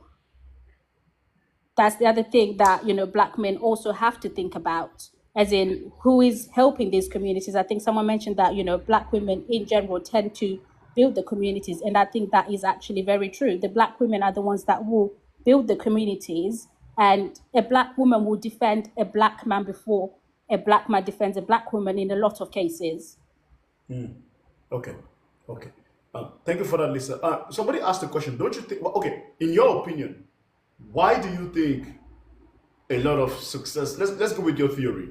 Why do you think a lot of successful Black men dates non-Black women? Don't you think it's also a thing about proximity? Don't you think so? Because okay, I'm not even talking about athletes. I'm not talking about athletes or anything. Because if you come, because let's be honest, there's not a lot of us out there. It's not a lot of us out there. And oftentimes, for you to get to a certain level in this life, it's not going to be mostly Black folks around you. It's gonna be non-Black folks. Yeah, You understand? Like yeah, I went to a private university in Switzerland. That should tell you a lot. Bruh, it was like 4 of us in the entire school. You understand? Now, in those circles, you're surrounded by people that don't look like you, and then people start pairing up. People start pairing up. From pairing up, you go to a postgraduate degree. There's not a lot of us around. You go for networking events. There's not a lot of us around. You go on dating apps. There's not a lot of us around, and the chances are that your partner is not gonna look like you. It's just higher. Don't you think that and this applies to Black women too? Because I see a lot of Black women who do enjoy they love Black men, but just the proximity is non-Black men, and their husbands, their boyfriends are non-Black men, and that could also develop your taste in what you like. Don't you think that is? What do you think? Let me put it to you that way. What do you think? Is it proximity? Is it just preference? Like, what do you think? What's your opinion? It's open for everybody, by the way. After Lisa, then maybe someone else can chip in. Well, yeah, it would be ridiculous for me to deny that fact. That it's like I said at the start of my conversation, that I agree with Chad in that your environment and or proximity, whatever you want to call it, does play a big part in that. And I'll be honest, my partner is white. I'm with a white man, and that is probably because of my proximity as well, because of the environments that I live in, where I live, where I work. So yeah, and like I said, I have no problem with people dating outside their race. And like I said, my partner is a white man, blonde hair, green eyes. So but I think it's also important to do what pleases you and date who you want without putting down absolutely others. I think that's the problem. That's the problem. Absolutely. I agree with you 1000%. Yeah. Yeah, so you should date who you want, where you want. The only problem is that, like I said, don't then speak down on Black women just because you don't want to date, Black women. That's absolutely fine. It's like, for example, some of the comments I've seen here there's a guy that said, well, I only prefer white women. That's absolutely fine. But then why are you then within this environment, this community, Right? exactly, in this conversation? If you want to, if you prefer white women, that's absolutely fine. And like I said, my partner is white, but I'm not here chatting shit about black men. That's where the problem is within our community, where, some people want to date certain people, but want to talk down on the other side. If you if you want to go there, like you said, white women give me peace. If that's where your peace is, go there. Leave this platform here. So I think Yeah. you need to go where you are appreciated and where you're valued, and that's absolutely fine. Absolutely. I Fantastic. also, So guys, it's Sorry, open. Bruce So Wayne just said, you can say the same about me. But I'm not here talking shit about black people, or whether they're men or women. So I think I am in the right space. Thank you ignore the very comments. much. Ignore the comments, guys. No, you're more than welcome here, Lisa. So guys, the panel is open. So just unmute yourself and speak. I think Sean, you wanted to go next. Go, Sean. yeah, I think one of the other reasons, like obviously again, this is just the hypothetical. If that's the general view that when black men get successful, they only date white women. I also feel like one of the reasons is, again, I'm gonna speak based on like where I'm from. I feel like a lot of black men forget where they're from, and when you forget where you're from, I feel like they have a hard time like connecting back with that when they get further away, including with the wealth gap. And I also again feel like it's access, because most white women, I'm not going to say all, but most white women are trained to go for wealth. They are trained to go for money. They are trained to go for generational wealth, or a man who's going to provide for their kids, right?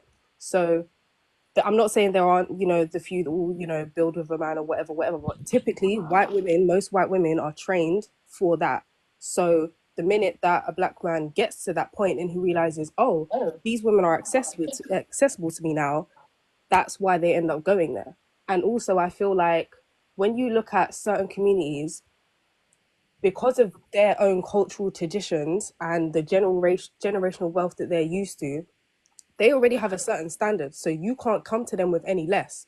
And because the black community, we don't have generational wealth like that. We don't see a lot of black luxury and families that have grown up in luxury and stuff like that. So a lot of black men don't feel like they have to have the means or provide certain things, because we don't see that. So why do I have to provide that for you? But when you see it with a white woman, or perhaps an Asian family, or an Arabic family, you've got to come to the table with money, because she grew up with money, so that's what they're used to. So that's another reason I feel like they tend to go for that when they become more successful.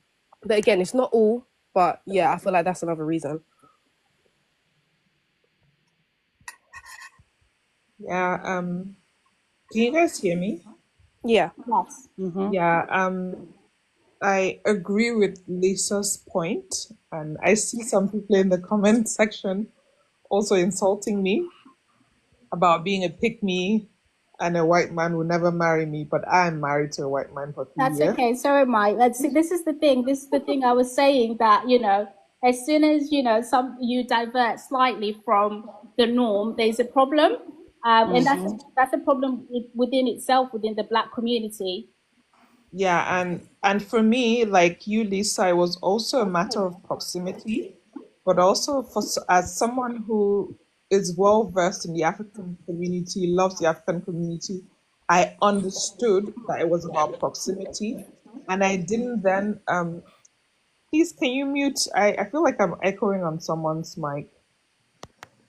I didn't make myself a standard to say black men in Europe or black men in the UK. I just saw it as there's not enough black men within my socioeconomic class, and because I wasn't willing to go down, and I was finding the whole long distance relationship thing very difficult. But I feel like women like us, who were so obsessed with black men or only want black men, should find black men in Africa, because guess what? In Africa, if as a black woman you don't feel like you're a standard, in Africa, I speak as a Nigerian, in Nigeria, I know so many people, very rich people, that would say, I wouldn't touch a white woman with a 10-foot pole. I'm not attracted to that. That's the standard in Africa. Most African men in Africa are only attracted to black women. So when we make these generalizations, it's a bit sad, but it also Yeah. makes us look bad. And as black women, if we're commenting on one single black man who married a white woman, it makes us look bitter, and it makes us just it's ridiculous, right? Let's go and find who loves us. And if you're so attached to black men, go to Africa. My friend, you have 10 marriage proposals. If you really want to marry a black man, Just make sure they have passports, please. yeah, Kingsley, even the ones with passports, Africa is filled with men that are Oh yeah, not rich interested in men. white women. Yes, rich men. So when somebody here said something about the Nigerian guy who's something about Gatwick Airport and is married to a white woman, I was like, do you realize how many black rich people are in Africa who are only married to, even their side chicks are black women? I'll stop there for now. Yeah.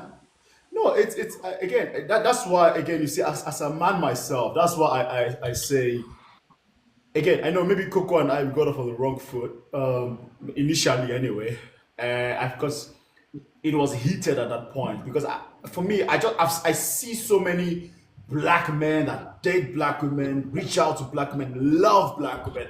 For me to just be like, yeah, they don't date black women. Like what? Excuse you? Again, it could be because I'm Nigerian, and in Nigeria we love y'all. We love y'all. So Okay. like, it's like, Um, are you? It's like, you know what I mean?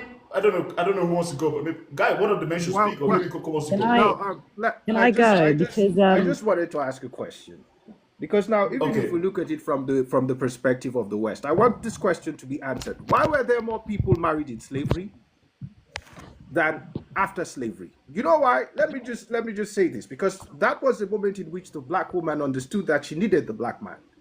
You understand? And most times when they had the opportunities, they dated. Both of them went to college and did whatever they want to do. Some of them came out as doctors. You understand? Some most they came out as graduates. You understand? So why can we not? Why then? What actually changed? That is the question that we should be asking ourselves, because we normally want to go back to okay, yes, we were slave. Okay, we don't have media, but the Chinese don't also have media in the West, but they get married because they live in communities. You understand? They live in communities and they make sure they associate with themselves. If you look at most of us, the moment we go outside, we start kicking against our culture. You understand? We want to adopt a lifestyle that we cannot identify with. Then that actually becomes a problem. You understand? So if we look at the black community today, most of the men don't have a problem assuming traditional roles. But if you look at the black woman, she doesn't want to assume some of the traditional responsibilities. So, if you look at, I wouldn't say most, I would say some black women, especially those who have associated themselves with the feminist movement, forgetting that most of the white women who are feminists are married and have their families. You are the only ones that are single and don't have your families. So that actually tells you that this movement that you have associated yourself with is not actually of any benefit to you. can I Okay, but I rebuttal? think That's I Let, Yeah, think just let's go it's ahead. let no, also let Coco, important. Coco guys, Coco, you wanted to Sorry, make go your ahead, point Papa. before Africa. You wanted to make your point before yeah. Africa, so you can make both points that you want to make. Go ahead, yeah. Right. So at the beginning, I literally said black Western men. So I don't know why we Did keep you going though? to African men, and I just literally said black Western men. I even said black British, black people, black men with Okay. British passports. I So I don't know apologize, why Coco. I that's being. apologize. I don't know why it's just like I don't know why we're not listening. But also, this attitude of like, well, the feminist movement, just because black women are disagreeing with you does not make us a feminist, number one. The vast majority, the reason why a lot of black women in the 60s, specifically in America, left the Black Panther Party and went into the feminist movement is because black men were not advocating for their rights. Right. And the white feminists were like, we're going to advocate for all women's rights. That's the only reason why they ended up there. Also, the vast majority of educated black women are not feminists. They do not subscribe to the feminist ideology. Stop throwing the word feminist around to destabilize what women are saying to you, Africa. It's literally misogynistic, right? We're allowed to disagree with you. We're allowed to say no, that's not true. We're allowed to rebuttal. Okay, we're not properties. We're human beings. We are part of the society as well that you're living in. And I think one thing we need to add as to your point, Quick Africa, and I question. think no, I know a lot of I think we when we start comparing, okay, I feel we need, as African men, as black men, we need to be very careful when we start comparing ourselves to men of other communities. And I've spoken on this before. You see, as black men, we are way behind in terms of creating structure and the power we demand in the world. The Asian man, the white man, mainly, both of these men have been able to, regardless of wherever they have been able to dominate and create structures, and they hold power and hold sway. As a result of that, they can make moves that the black man, the average black man as a collective cannot. So I think we need to keep that in mind as well. So when we say, oh, if you look at the Asian community and the black community, indeed, the Asian community, the China, I think you specified, you just focus on China. But you know, in America, the Chinese and the Asians in general are the highest earning in America. I think the highest. I think the highest. The 3 or 4 highest earners are Asians. Yeah, Asians. Even in the US, the 3 or 4 highest. Exactly. The Indian is the first. UK. So that matters. That matters because it is led from the forefront by the men. Well, and typically, when this. Okay, go on. Mr. Kingsley, let me just give you something. Do you know that almost 40% you see my point, of the hotel... You see my point, though? Yeah, I see your point. You understand? The reason why that is because the women in those communities, let me just say this. In most of these communities we're talking about, there's something that is called shame. There are things that the women do, and both women or men, they do in that communities that are frowned on. You understand? But we want to copy a lifestyle and we want all this freedom. That is why things are not working. So everyone has to acquire wealth individually. If you look at these communities, check the history of the hotel industry in the America. In the United States, the Indians own about 40% of it. Do you know why? Because back then in the 30s, when men were moving to the United States to start these small businesses, they had their wives and they were willing to help their husbands. Even now, if you look at the Indian communities, it is still continuing, where the girls and the boys, because they have a structure and they're shaming their community. We black people, we just want to adopt a style. We don't want to. We understand. We avoid anything that comes with shame. We just want to be the victims of anything. You understand? And let me tell you this: human beings do not do well with freedom. I don't know if you notice. You understand? So that structure that holds a community is something that we lost a long time ago. You understand? The black woman is not willing to help the black man.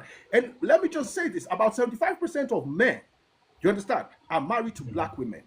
Most men who started from zero. Let me say this: most men who started from zero and had a woman by his side, you understand, got married to that lady. If you check the Samuel L. Jackson, the Denzel Washingtons, if you go back to their history, their relationships were 30, 40 years back. And how were they able to succeed? It's because they built an economy in families.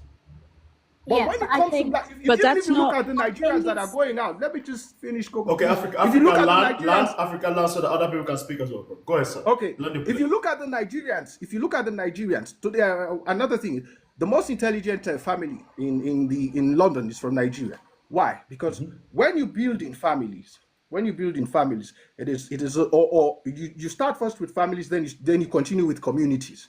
Do you understand? But what is happening is, we want to separate from ourselves because white people have promised us a freedom that how can I say? It's not an attainable freedom. You understand? It's an illusion of freedom. You understand? So we are now kicking back at our culture. You understand? We want to do things individually. We just want to do what we want on social media. Then we are here asking why we are poor. Okay. Yeah. Who wants to go? Lisa, I think Lisa wanted to say something. Yeah, I was just going to respond to some of Africa's points in that we need to look at things for the world that we're currently living in. So, for example, you mentioned about slavery and marriage.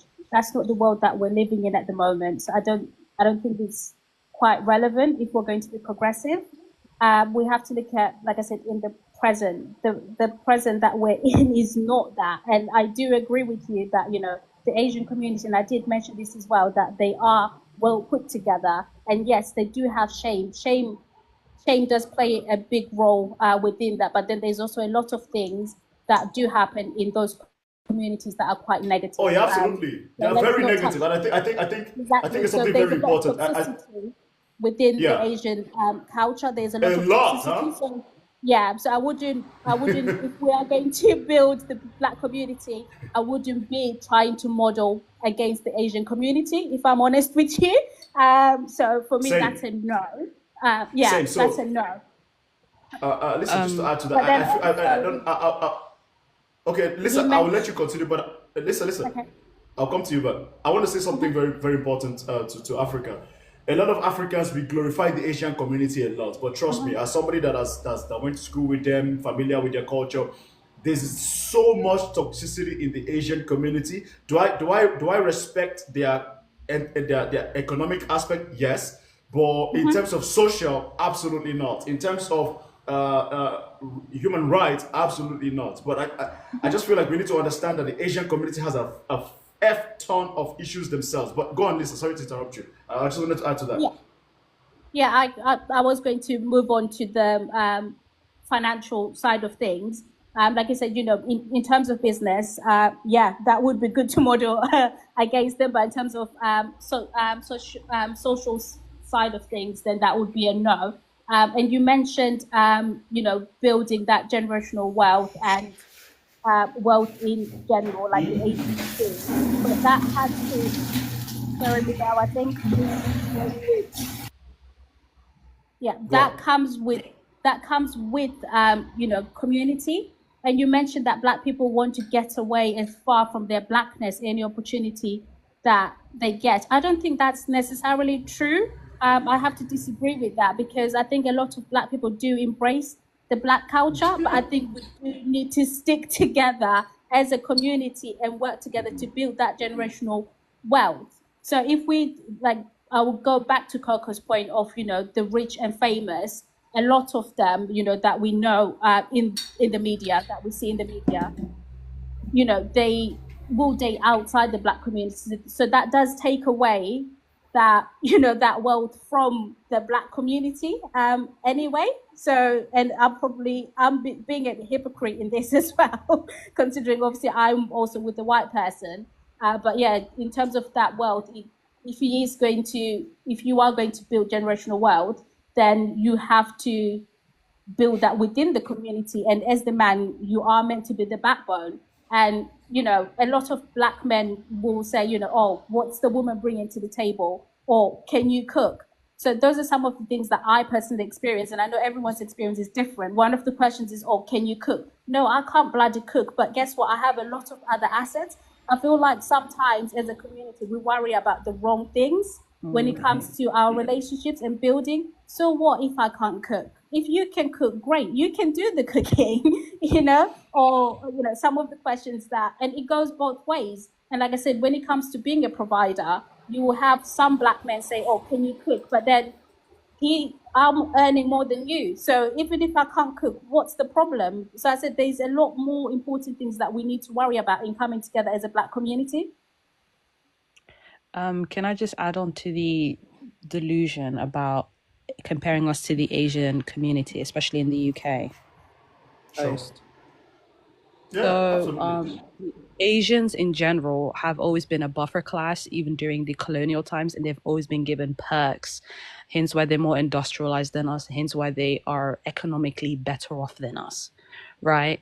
A great example is in the UK, a lot of, well, 2 years ago, we had a lot of Asian Africans that came from wealthy backgrounds because they actually helped in the British Empire, right? And because of that, they have generational wealth, right? You can't compare yourself to a group of people that have been given privileges, especially in the West, right?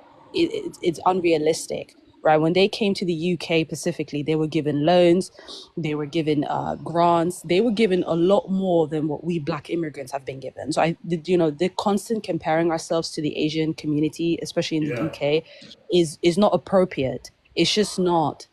It's just not. We I need to don't. also need. We I don't think also you need have to read remember. I don't think you have read our No, no, history because Africa. I'm going to meet you. Okay, I don't like. okay, no problem. Go on. Because I forgot my, yeah. So it's just not appropriate at all. You know, if we're going to mention slavery, can we mention that certain groups of people were used as a buffer class in our own countries and were given perks because of it, instead of just ignoring that whole thing and just being like, oh, we should be like the Asian community when it comes to business and economics. Let's be honest, the Asian community is not viewed the way we're being viewed when we go into the banks and ask for loans, when we want some sense of support when it comes to the West. Do you get it? So we need to always keep that in mind when we compare ourselves to non-Black people. That's all I wanted to say, really. But thank you for having me. Can I quickly add something? Yeah. Sure. I just wanted to come off the Asian point and then go into like my point in general. But I do think we can actually compare ourselves to the Asian community to a certain extent. So I'm going to use the Chinese community for an example. So in the Chinese community, there's a similar discussion going on with Chinese women dating white men. There's Yeah, I saw that. it's a well-known thing, but I think there's there's one main difference. Whenever an Asian woman is with a white man, you don't see Asian men coming on social media to start dragging the white man she's with.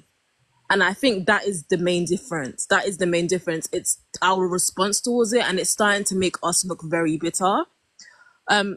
And I don't like the way we are approaching the conversation about racism and colorism within our community. And even going into my point, this is a topic I can speak about for days because I did my dissertation on colorism. And what we see on social media right now, and the conclusion I have come to, I feel like is a trauma response.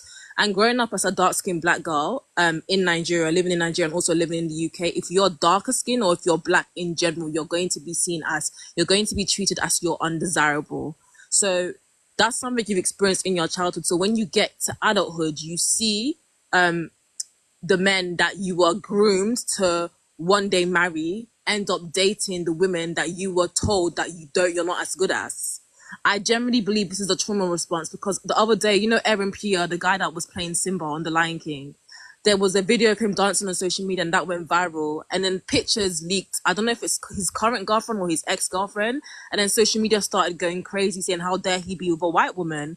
And at this point, I'm like, what is going on? This is now a mental illness. Like, we can have this conversation about colorism and racism, but we need to be able to draw a line to what is appropriate and what is inappropriate. That is inappropriate. That is very inappropriate. I don't know who we think we are whenever someone comes out with their girlfriend to tell them that they shouldn't be with their girlfriend or their wife because of the color of their skin.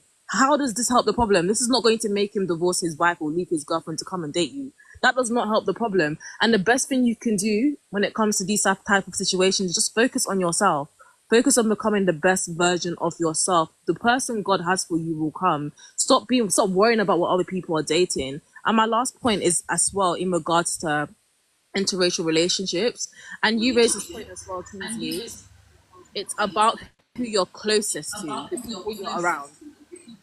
I've noticed people who are, not even I noticed, this is an actual fact, statistics wise, people who are most likely to end up in interracial relationships, the type of Black men in the UK are Caribbean men. African men typically date other African women. And if you look at Caribbean history, they are known for mixing. They have Indian in them, they have Asian in them, they have white in them. They are a culture that's known for mixing. So why are we surprised when we see Black Caribbean men date white women? Why are we surprised when we see African American men date white women? It's a cultural thing that they've been doing for generations and generations if you look at their history. But yeah, that's like what I wanted to add. But summarizing, we can definitely compare ourselves to the Asians, not exactly, but we can parallel ourselves to them. All right, got you. Africa, sorry to meet you. I just didn't want to happen, but African, go ahead. African teacher, go ahead, sir. And then anybody else can speak. But African, go ahead. Okay. So now, like you guys have said, in Africa, African men normally date Black women. Okay, African women, but with the advent. Let me just go back to Coco's question of incentives. Do you know that us Black people also had incentives to go and study to go and study the countries that colonized us? The thing was that we didn't make use of it. The only thing we wanted was to go and study and come back to Africa. Yes. Why it's the we didn't use our opportunities. We didn't use our opportunities. You have to check you have to go back and check our history. Our people went to study and came back. You understand? And they became professors in our universities here. I know a bunch of men who my father actually pointed out them out to me and said, these men are men who studied in England. The time that the English gave us possibilities to study out there. So we cannot blame the Asian man, you understand, for making use of his compensation after slavery. I don't think anyone is blaming the Asian man, though. No, but we were actually looking at it. We're trying to put ourselves in the victim positions. We were not victims. We just made the wrong decisions. As simple as that. Yeah, I completely agree with you. You understand? We just made the wrong decisions. Building our community instead of looking elsewhere.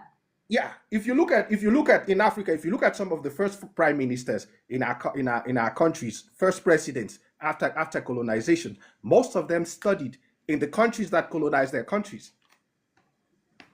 Okay, so now now talking about culture, there is nothing like a perfect culture. It is people that change culture.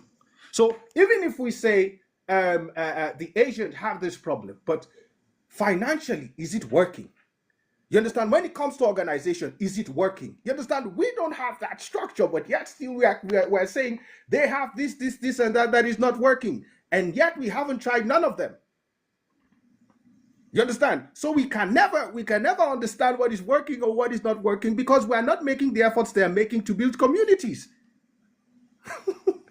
I appreciate that, but I think culture has an important part in, building the communities overall. So I understand. But like I said, it is people that make it. If let's assume something, things that our parents did back then, you understand? Most of them we have now changed because they don't function for us. You understand? It is people that change culture. The culture doesn't change itself. It is people that come together and say, this I don't think this will work. Let us change it. Then you see some people start boycotting that culture and they start making the changes that they think is necessary. Other people look at that and say, okay, it seems to be working, so let's join it. But as far as organization is concerned, we cannot compare ourselves to the Asians. Even making decisions about going to college and so on and so forth. Why did you think? I just don't want to move from the conversation. Let me just continue in the same. But Africa, okay. if I could just say something to you, sir. I see where you're coming from, and I do agree with you. Mostly, I do agree. But I think when I look at Asians and why Asians are able to do well is because the Asians are very unique people in the sense of they are so different from the rest of the world.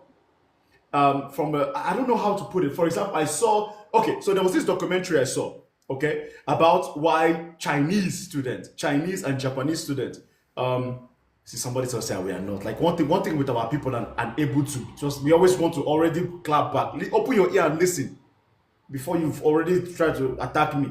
Nonsense. So if you look at there's a documentary called Why Asian International Students Struggle Abroad, because they do. You realize that a lot of them, because of how unique their world is, from language to culture to how they look to everything, they have no choice but to stick together. And that's why you see Chinese Asian students, as soon as they go abroad, even if when they go to USA or go to Canada, they still stick together because they have to. And most Asians are not willing to adapt and integrate into other people's culture, if that makes any sense. There's literally a documentary on this in Canada. Like they have to now, either you have to stick together because, bro, there's nobody else like us here. And they are not willing to, okay, let me go and meet other people. Let me go and let me open up my mind. And it's more often than not good. But like everything else in everything else in life, some benefits do come out of it because as a result of sticking together, they do business together, right? They give themselves opportunities because they have to be strong. So that's how we now manifest that. Even in America, they tend to have the best jobs. Even in Canada, they tend to be the best because they stick together and they move together and they organize together. Even the ones that are dating interracially, they still stick together in the broader culture. That is why oftentimes you will see, even when an Asian woman is dating a white man, oftentimes the white man learns Chinese, the white man learns Cambodian, the white man, they find a way to make you a part of their culture. Have you noticed that? Like, you will see Asian women that are married to whitey men because they mainly date white men. The white man, either that man will learn some aspect of Japanese, Chinese. He will become part of their culture and becomes an advocate to their culture. So I feel like one thing we could do better in the black community is that, like you said, Africa, and I do agree with you that here, is that as soon as we get out of our zones, we automatically start stripping ourselves of, our Africanness. Like me, if I see a fellow African, I try my best to make them know that, yeah, I'm your brother, I'm your friend. But it's not always reciprocated. There's a lot of Africans, as soon as they cross the boundary and they come to the UK or come to Europe or go to America, they don't want you say hello to them. They don't want to say hello back to you. As simple as that, as small as that. I'm like, who the fuck do you think you are? You son of a gun. Could you imagine that? And I'm pretty sure everybody here on this panel have their own experiences. There's a lot of us, as soon as we step outside, we automatically, we don't want to speak our languages anymore. We don't want to wear our jewelry, our African jewelry anymore. We don't want to express ourselves as African anymore. We stay away from the community. Could you imagine that? I mean, I literally made a video back in 2023 about how Africans don't help each other anymore in Europe. And it's the truth. That video went kind of viral. Can I tell you the number of Africans abroad that tell me, oh, they don't help black people anymore? I'm like, I could slap the shit out of your face right now. I could slap your teeth out. And who are you going to help? Who are you going to help? So one person told me, oh, I don't help Africans. I don't help my fellow Africans anymore because they always try to pull you down. I'm like, you think the Asians don't have the same problem? You think the whites don't have the same problem? But they still do it anyway. So we have to eat it up. But to your point, Africa, to your point, we don't, at the slightest opportunity, we run away from our Africanness. We run away from blackness. And that's why we are the least, that's why we are very fractured and we are often at the bottom of the barrel in most things because we don't stick together. I don't know what you think, African teacher. Yeah, I have this example that I give. I said 15 years back, we were laughing at people who had Chinese products. Now I want you to show me the person who doesn't have a Chinese product in their homes. We were calling them shingilingi. You know why? The Chinese man had always been proud of himself, and he doesn't give a shit about what people think about him. That is why China is where they are. Chinese people don't give a shit about what other people think about them. And it's the same thing with the Indians. But when it comes to Africans, especially black people, it's like we have this necessity to prove ourselves that we are civilized. Let me just say this. We're talking about how other groups live just among themselves. The truth is this. Us Africans try to neglect the animal side of us, which is that territorial side, which is that territorial awareness. You understand, we want to go into places and just want to integrate. We forget that we come from a place and we have a people that we can actually relate with, and we can move to whatever heights we want to. You understand? So if you look around the world, most places you go, there's something called the Chinatown. Why? A Chinese man can come from any place in China, and probably the first place he will ask people about is where's Chinatown, because he wants to have contact with his people. You understand? And it's the same thing. And now it has come to the point in which they're coming together with the Japanese to build communities. You understand? You will see if you go to you will see a Japanese, how do we call it, a temple. You understand? You will see a Chinese temple. Do you know why? Because these people are not ashamed of being who they are. When we look at, if you look around, you see people laughing at how the Chinese pronounce things in English or whatever language. They don't give a shit about what you think about them as long as you're not putting money into their pockets. As simple as that. They don't give a shit about what other people think about them. Yeah, I think. You understand? Yeah. African, land your plane so that Eno can go. Eno wants to say something. And guys, please don't wait for me to unmute you. Just say, because please, I'm also doing other things, but I'm enjoying the conversation. African, land so that Eno can speak, and then anybody else can go. Go on. Okay, sir. So now, if you look at it, what should Africans start doing? You understand? Start building communities. We bring back shame into our communities. You understand? If you look at other groups, you can say whatever we want about them. But when things happen, because they have a community, they can sit down and talk about it. But what can we talk about, being that we're this scattered? There's nothing to talk about. You understand? Everyone goes about their life the way they want to. So you understand? We need to stop blaming people for what's actually happening to us, and just assume our own contribution to our downfall. As simple as that. So let me just stop here, sir. Okay, go ahead and know. Yeah, I think I wanted to go back to the point that I think Coco or Lisa was making earlier, or a comment that I read where somebody said that it's not as simplistic as African is making it sound, because when you look at colonization and slavery, for the African it was completely different, and there's a lot of scientific evidence to show the difference. And I think Coco said something about how the Asian community were always used as a buffer demographic. Now, if you look at the power structure of how the world works, where the white people are at the top of the hierarchy, and then they create this new demographic called people of color, there's actual research that shows that that term, people of color, is still used to hide the uniqueness of the inequality and poor treatment of Black people from slavery history. So they still want to generalize us as a people. The Asian people were allowed to keep their culture because, again, the Asian people were used as a buffer against to still subjugate Black people, to say, yes, it's the white people, then everybody else, then you guys are on the bottom. And that's why other people of color are still holding this power structure against the Black community. So I think we should be cognizant of the fact that it's not as simplistic as it sounds. We should understand this history so that when we are talking about solutions, we can also understand why the African, I think there was a guy who said something about how the African is socialized to self-hate, especially in the Western Yeah, context. And that's why the African in Africa is so much more different. Because if we yeah, understand that, I think I'll just before I close, very recently, as at 2 days ago, I was in a Christmas party in a very rich German neighborhood with all white people.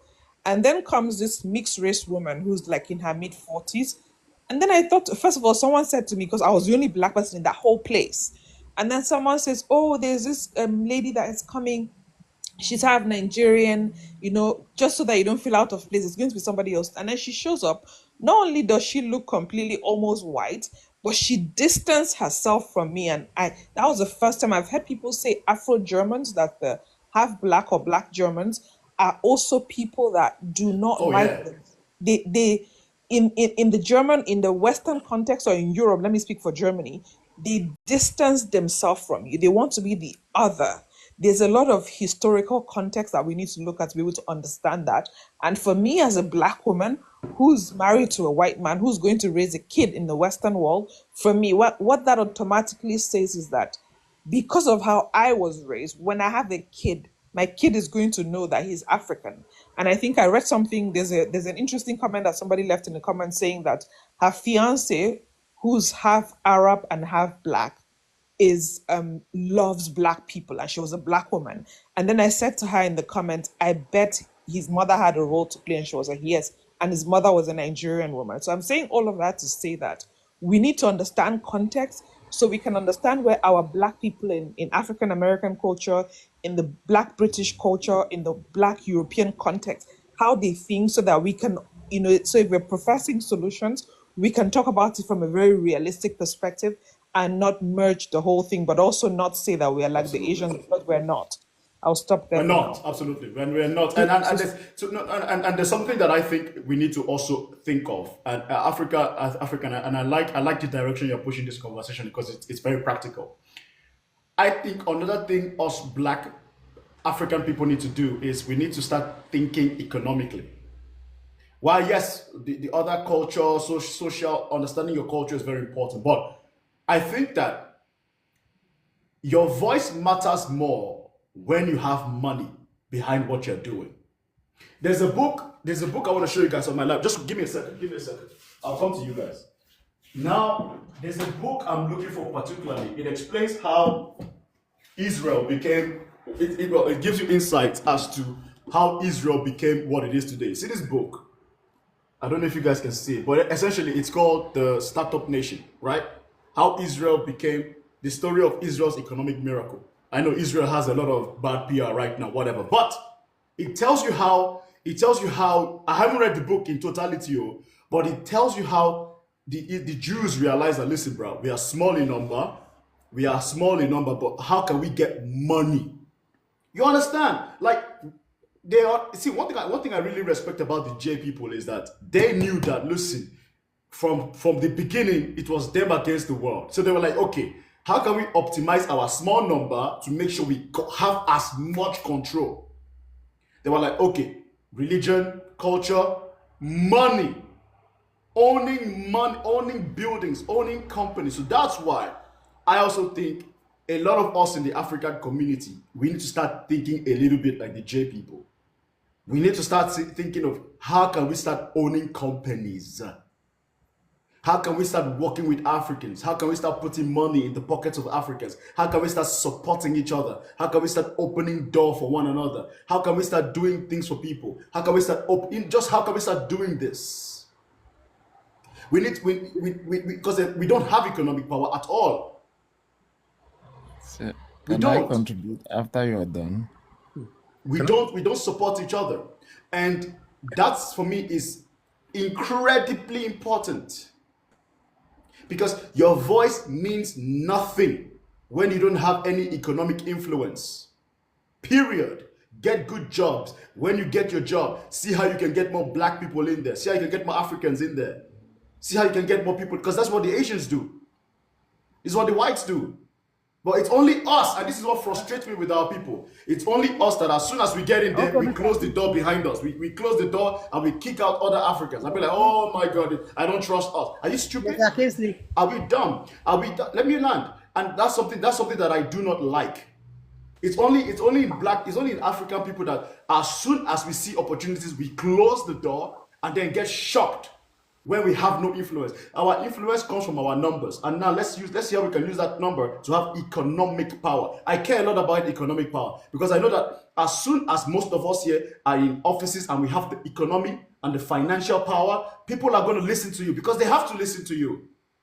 Who wanted to go after? I think it was Africa Debunked. Go after Africa, then maybe Yes. Dr. Lovis. Kingsley, I've been just listening to the conversation, and I think I think what you're saying is very, very important. And I think along with the obviously the Jewish what's happening with the Jewish population in Israel is very controversial right now. But in terms of as a people, I think they have, even in the worst elements, they have their priorities in check.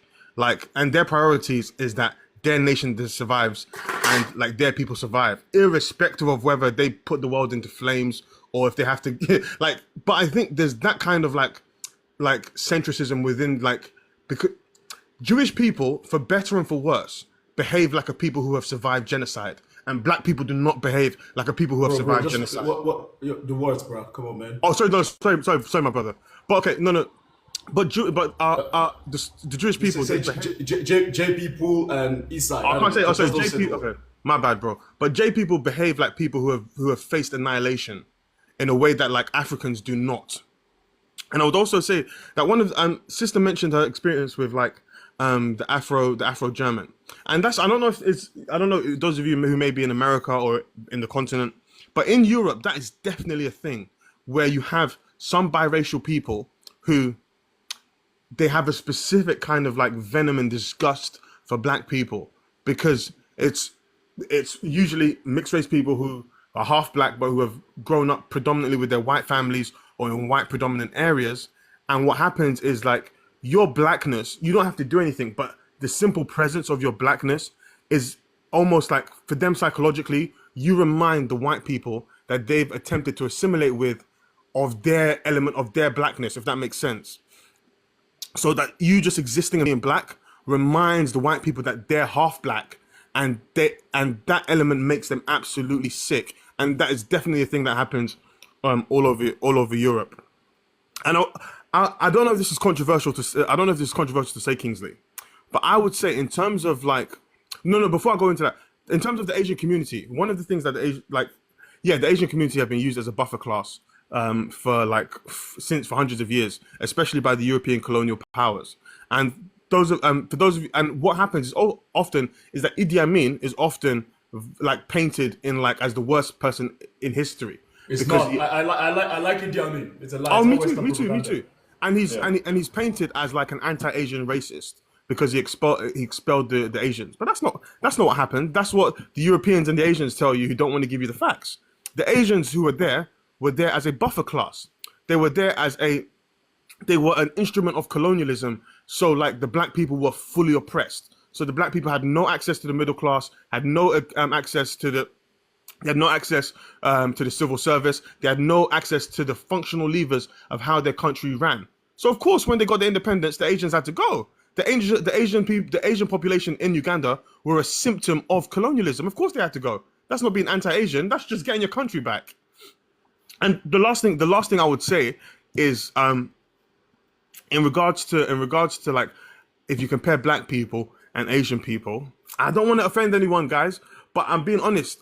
One of the things that Asian people have that I think is a game changer in terms of the things that they have that set them aside from Africans is that they have their own native religions. And I don't mean to insult people, and I don't mean to upset anybody. But that's facts. When That's you facts. have your religion and you are seeing facts. God, and God looks like you, and God That's behaves facts. like you, and your religion is centered around your culture, it's That's completely facts. different. And it facts. psychologically does something. And it's not to say that like you don't have the right to be Christian or Muslim, but if every day you're praying to white Jesus, that's psychologically doing something to you. If every day God in your head looks like a white person, an old white man with a white beard, that does something to you. If every time you think of Muhammad, you're thinking of someone from Saudi Arabia, an Arab white man, like that does something to your mentality. And when the Asian people, like you can make fun of them and like say, hey, your gods are blue, ha ha ha, your gods have 6 arms, their gods are about them. Their divine story is about them. Like, and I think like even with like the Chinese and Confucianism and Buddhism and like all of these, like the central figures of their religions are from Asia. Their religions are about Asian themes. Their religions are set in Asia. These things matter. And if every time you're thinking about the divine, you're thinking about Saudi Arabia or Jerusalem, that's a problem. That's a problem, and it does something to your psychology. I want to just add to that. Africa, it's absolutely true. And I mean, I was on my live the other day. I had this guy. He's from Edo State, and he says Muslim. And we're talking about the Niger Delta, Africa. I don't know what Africa. You're Nigerian here. What part of Nigeria are you from? Africa. I'm from Abia. I'm right next to you. Yeah, Akwa Ibom, yeah, we share borders. So I was talking to this guy, and I was like, listen, bro. I was like, dude, because we're talking about, the ongoing conversation in Nigeria now. I was talking like, listen, bro, Niger Delta, Southeast. I was like, and he's from Edo State, and he said, oh, he's Muslim. And I was like, bro, I will never trust you. And he got angry with me. I said, I won't trust you because when push comes to shove, and you need to pick between your religion and the cause of the Niger Delta people, the chances that you're going to lean with the religion is high. And he was angry. But I was like, bro, I stand my ground. Like what you just said. Because if your God does not look like you are psychologically compromised. And a lot of Africans are psychologically compromised because of the nature of the religion we practice. We cannot. That is such a fantastic point, Africa, and I really want to talk on that, but maybe we need to circle back to that, because how can you, a black African, somewhere in the equator, you're praying to somebody that doesn't look like you. You need to take the body, drink the blood of something that doesn't look like you. Like it never makes sense to me. And one thing, and also if you want to look at the Africans, look at the Ethiopians. The Ethiopians, no matter where they go, the Ethiopians always do better as a collective because they also stick together. And what do they also have in common? They have their own religion. They speak their language, Aramaic. I would also say, if you look at because it's such a consistent theme. Because look, after Africa, where is the most dysfunctional place in the world? It's South America, where they also don't believe in gods that look like them. Like there's a theme here. There's absolutely a theme. There is absolutely a theme. There is, yeah, Ethiopians are Christians, but it's their own Christianity, bro. Orthodox something. I forgot the name. Yeah, Ethiopians are Christian, but it's their own Orthodox it's religion with their their own own, religious with their book, language, with their Aramaic. own language, their own religious Their own- history, completely different it from mainstream matters. Christianity. It matters. Like, we are the only group of people, especially in Nigeria, we are so quick to chase everything foreign. Our gods are foreign. Our religion is foreign. Our education is foreign. Our language is foreign. Our goddamn laws are foreign. God damn. And that's why when you talk to an average African, an average Nigerian, and you're trying to have a critical thinking conversation, all of a sudden they'll tell you, according to the, as soon as you say according to the Bible, I will just zone out. Imagine I'm trying to have a practical conversation with an African, and the person now tells me, well, it's written in the Bible. I'm like, what? What? Oh, whenever that kind of stuff happens, I always reverse engineer the question. I said, What? when would I ever be speaking to someone from the Middle East, and they would reference as a point of authority an African piece of literature? Stupid. When would you ever be speaking to a Middle Easterner, and as a point of authority they would reference an African? They say, my point is true because an African believes in this. They would never say that. And a lot of Africans don't see this. And one thing that people always say to us is that, oh, the color of Jesus doesn't matter. The color of God doesn't matter. Then why is he white? Why is he white? And the color, why wasn't he green? Kingsley, Why is the it color that of Jesus in Europe? definitely Why is matters. it that in Europe they don't use the black Jesus? They don't use the black God, despite the fact that according to history, he's definitely not blonde hair, blue eyes. But why isn't he darker? No, Exactly. because it Because it matters. matters. It plants a seed in your fucking brain. But Brother, we don't see that. Even like that kind of like who Jesus was and his ethnicity and his race doesn't matter is anti the biblical like history, because we know that Jesus was not only was he not white, he was an oppressed, colonized person who his people had been colonized by Europeans. Like, that is the narrative that people don't. Yes, Jesus was a Hebrew who had in Judea had been colonized by the Romans, and he was an oppressed person. This matters. And when you try and reinvent Jesus as a white person, these all have a psychological effect on how we see the world and what we see as good and bad. Absolutely. This matters, guys, and we cannot just brush over it. This is one of the biggest issues facing Africa. I know people haven't spoken right now, but guys, this is a very important topic.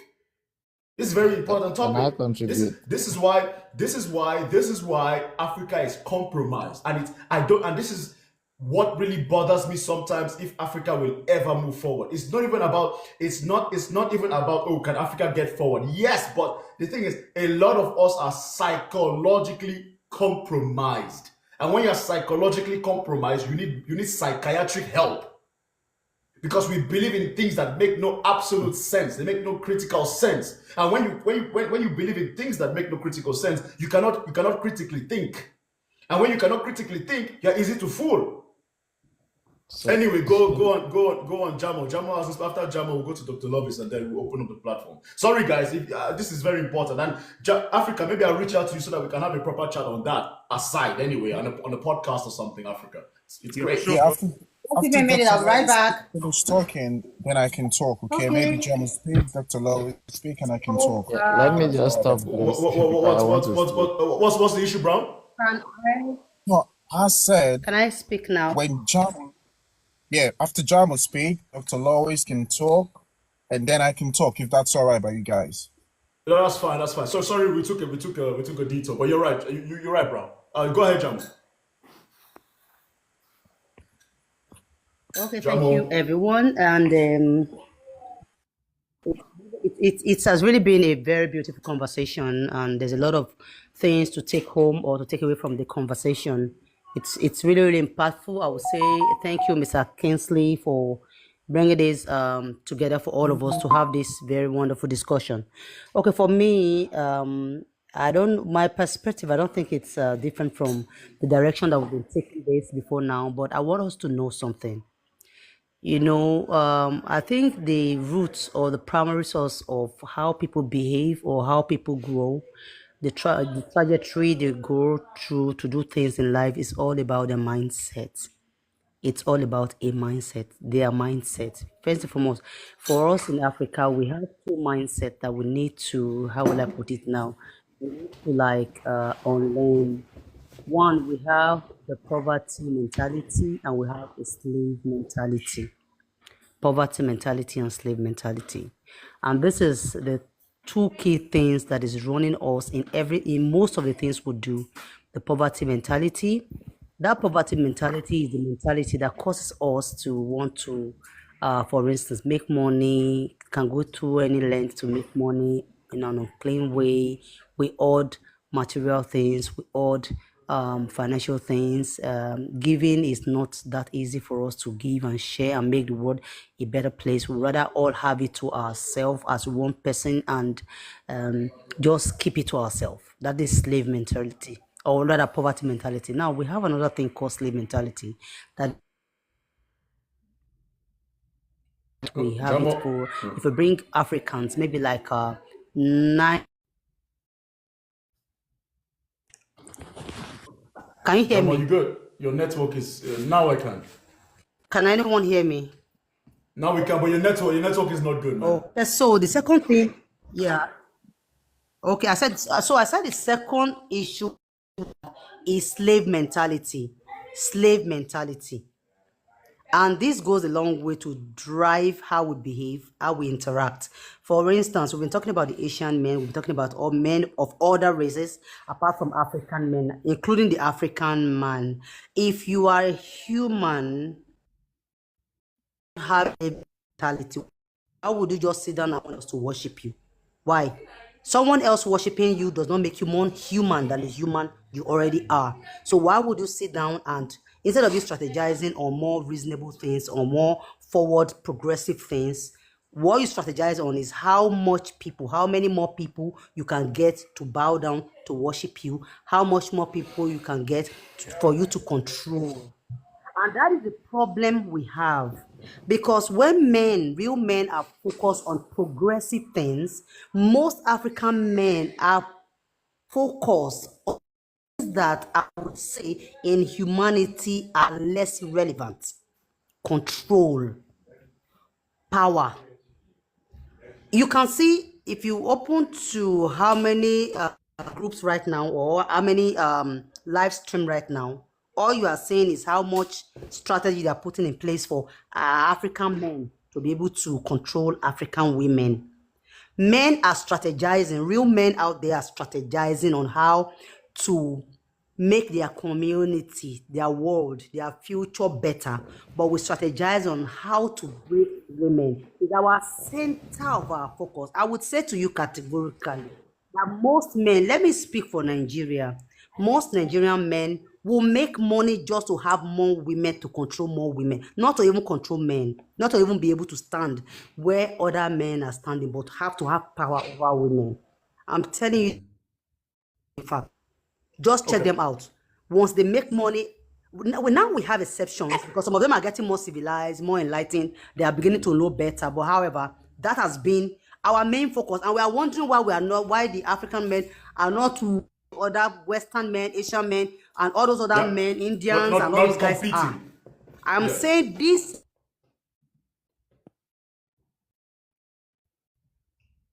Jamo, your network. Jamo, your network, Jamo. I mean, you were making great points, Jamo. Amra, please, let other people who are here, let them speak, I'll come to you. Dr. Love is gone. Okay, after Dr. Lovis, we're going to go to Brown. Greetings. After Brown, we're going to go to Eno. After Eno, we're going to go to Ali Babe, and then Omra, and then Usman. Go ahead, Dr. Lovis. Yeah, greetings to everyone. Thank you, Mr. Kingsley, for the platform. I really like the discussion. So what I want to say is this, from my observation, what is really wrong with our community, especially people of African descent, because I studied with the Asians and even some of the Europeans here in Asia. So even when I had to observe like what they do in companies, They try to solve their own problems. Let's just take a practical example, what they do. Like our mothers back home in Africa, if you can take into cognizance, they carry babies behind, right, on their back instead of in front. So if there is a need to carry baby behind, they can make like a baby carrier. So they think like in 50 years time, what's the market for that baby carrier? Should we design a baby carrier and patent, either make a patent or a design for that, so that you have the royalties? Any company that will use your patent, will use your design, will be paying royalties to that family. So that's how they think. So as time goes on, they will be bringing new models of those baby carriers behind, how to carry a baby behind instead of using a loincloth like how our mothers used to use. So that's already a business which is satisfying a need in that community in the long term. Again, they can see that, okay, there is a need. Most men pocket their wallet and phone inside their pocket. So there is a need for that. So how can we solve that? They do research. So maybe it's a cultural need. It's not just about looking for money, because most of us just have a mentality that we just have to look for a job, look for money, go and build house. But we don't know how to invest into market which can solve our problems and we might gain in a long term. That's just a problem. So one thing is we need to be bringing solutions in for our own problems, because, excuse me, nobody will help do that for us. They always use advantage. Maybe the foreigners can get into our market, they satisfy the needs, and they are the ones reaping the fruits. We are just there as laborers. They can reap that for 100 years. You keep working, just having peanuts. There's somebody who patent maybe or would registered a design, might reap that for 70 years, even die. The children will reap that for about, I think, 25 years, up to 100 years, you know. So this thing is, we need to be researching. Why should the way we behave as African brings a lot of needs? There is a lot of market that needs to be satisfied just within our behavior. That's how these people, they study that. The way people behave, the way trend changes. So they have to provide solutions that can fit to the current needs of those people. So a lot of us, I don't know whether it's slave or the slave era and colonization, they left us with this mindset of victim. Somebody caused our problem, and religion. So we keep talking all the time. Religion is But religion, in my opinion, Dr. Love, is religion has done a massive damage to the mentality and no, psychology of true, Africans. truly, brother, I don't My refuse. Religion goodness. is part of it. Poor. But the thing is, okay, like what I'm saying, right? Let me just say, some people, you might be telling the truth, like what I'm trying to suggest, like this, right? To another African, you cannot tell somebody who is blind that the way you are seeing things in a different direction, because he can't envisage it. I don't know whether you understand what I'm saying. Like I'm talking to you, Mr. Kingsley. I'm telling you something which is truthful, that I've maybe found truth from, because it's like I have a reawakening, you understand, from where the point I'm coming from. But because you don't see in that school of thought, you might not realize that there is truth in what I'm telling you. Yeah, So go it's ahead. hard to believe. It's just like they have played with your mindset. The mind game is a big game, truly. The mind Yeah, game. okay. Got it. Yeah. The Okay, perception itself is another issue. So even you are telling somebody the truth, he might not believe that what you are saying is the truth, because he can't believe they have already played with his mindset. So it's difficult to realize that, except that person wants to say, like, okay, I have to forgo my old self. Let me see where this guy is coming from. What can I learn from what he's saying? So what I just want to say is this: we have a lot of work to do, because the way the world is going, we are really behind. We are very behind. We are very behind. Especially the black race. Yeah. The black race, we are really behind in a lot of things. So until we have to start Doctor, you got to land. You got to land, sir. You got to land your point. Okay, let me just land. Okay, we have to research, our own. Try to find solutions in our own and solve our own problems. Yeah. Okay. Especially economically. Yeah. That will help us. Thank you. Fantastic. Brown. Guys, please also keep in mind there are other people that need to speak. Thank you so much. I know we have a lot to say, so I want everybody to make their point so that we can all move forward. So after Brown, we're going to go to Eno. After Eno, we're going to go to Ombra. After Ombra, we're going to go to Usman, and then we can have a very open panel. So everybody. Ali Bey. Jeez, I don't know who came first, but Brown, go ahead. Now your network is acting up, man. Okay, Brown, are you first there? of all, I want to thank you for. Is acting up? Yeah, I can't. Yeah, bro. Can you hear me? It's showing red. Oh, fuck's sake. I'm literally in my car. Sorry, I'll join you later. I have to go to bed. It's late here. Thank you. Okay, Dr. Lovis. Bye-bye, okay? Yes, thank you so much. Yeah, I'll join you maybe after 2 hours. All right. See you, Brown. Yeah, go on. Can you guys hear me? Sure, Brown. Go on, Okay, sir. first of all, I want to thank everyone here. Yeah, I want to thank you, the host, for creating this platform. It shows that some people are doing the right thing, because if you go to this TikTok, most times on the live, most especially has to do with Africans, we're just there bashing each other, fighting against each other. That's one thing about why I love us Nigerians. Like, it's very rare for you to find Nigerians trying to bash other Africans. Sure you get. So I like this concept. That's why I'm just trying to pinch in with some of my few words. I listen to a lot of people guys talk, you guys say a lot of meaningful stuff. But for me, I really don't know the center stage of this topic, but I'm just gonna say things here and there. So first thing first is, I think Africa is in danger. Black race is in danger because they're trying to divide us 100%. If you watch, it's in Africa as a continent as a whole, there's too many divisions. This country is fighting this country, that country is fighting this country. It's making us not to unite and find our ground. And just like the other guy said, the world is moving at a very fast pace. And we cannot keep up because we are fighting among each other. And while we're fighting among each other is history. Just like you guys said, religion, religion has really caused a major problem in Africa.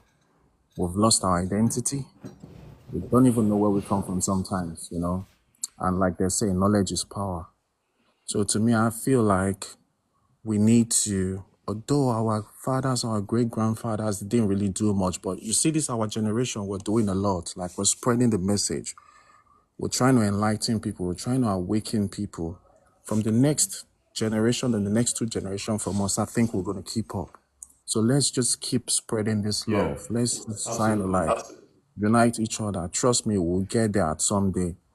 And one thing I want to say again is, as a Black person, do not feel inferior. Do not let anyone talk you down because of your skin color. Because we that in the Western world, we know how it is to survive. They're trying to talk us down. They're trying to diminish us. But we shouldn't let that keep us down. Keep your head straight. Make your money, because when you got money, you got power. Make your money, spread love. So that's all I just want to say. Let's just try to keep spreading love, And you guys are doing it great. I really appreciate, So you guys, that's all I have to say. And, fantastic. Have a nice one. For that, bro. Yeah. Thank you so much for me. I wouldn't say I'm spreading love. What I understand is I I don't think I spread love. I just spread reality, bro. Like you understand? Like and who I don't think Africa needs to unite the same way that people think. I think that Africa unity it looks like what Burkina Faso, Somalia, Niger are doing. That's what unity stands for. Unity simply is work with the people that want to work with you, work with the African countries that want to work with you, work with people that share the same vision. So, for example, we have Burkina Faso, Niger, and Mali. Okay, that's their own unity. Maybe Nigeria and Cameroon and maybe Equatorial Guinea can do something together. Bam! That's your own unity. That's what I think when Africans are talking about unity, a lot of us think, oh, let us all come together as one big, happy family. No, that's impossible. That's impossible. We don't even want that. Like, listen, unite, just do what works for you and protect yourself, period. But anyway, I personally think religion, especially within the context of Africa, has done a not. Maybe this is a podcast in itself. Has been is such a clamp on the African mind, on the Black African mind, on the Nigerian mind especially, because you like sometimes you're like, guy, stop saying God will help us. Like you cannot have a conversation with an average Nigerian, and in 5 minutes they will already tell you, oh, God will help us, God will judge him, God will judge her, may God help us. I'm like, leave God alone. God is even tired of us Nigerians. I don't think any country calls God as much as Nigerians call God. Like, what else do you want? And I sometimes even ask some people, I'm like, what do you want? Do you want God to come and build your bridge? Do you want God to come and punish that corrupt politician? Then why do you have a brain? Why do you have hands? What is that for? I mean, I even asked Africans this question. I said, okay, let's say in the context of Christianity, if God should come down today, don't you think God will punish us Africans? Let's be practical. Let's be realistic. If God should come down today and see how corrupt and dysfunctional we have made our countries to be, don't you think God will punish us? How corrupt we are? God, we have been given a lot and we have done little with it. And for people that he has given little, they've done more. Isn't there like a proverb in the Bible like on things like this? Isn't there like a proverb where the master gave his servants 2 seeds and 4 seeds and 6 seeds, and the guy that had less did more with less, and the people that had more did little with.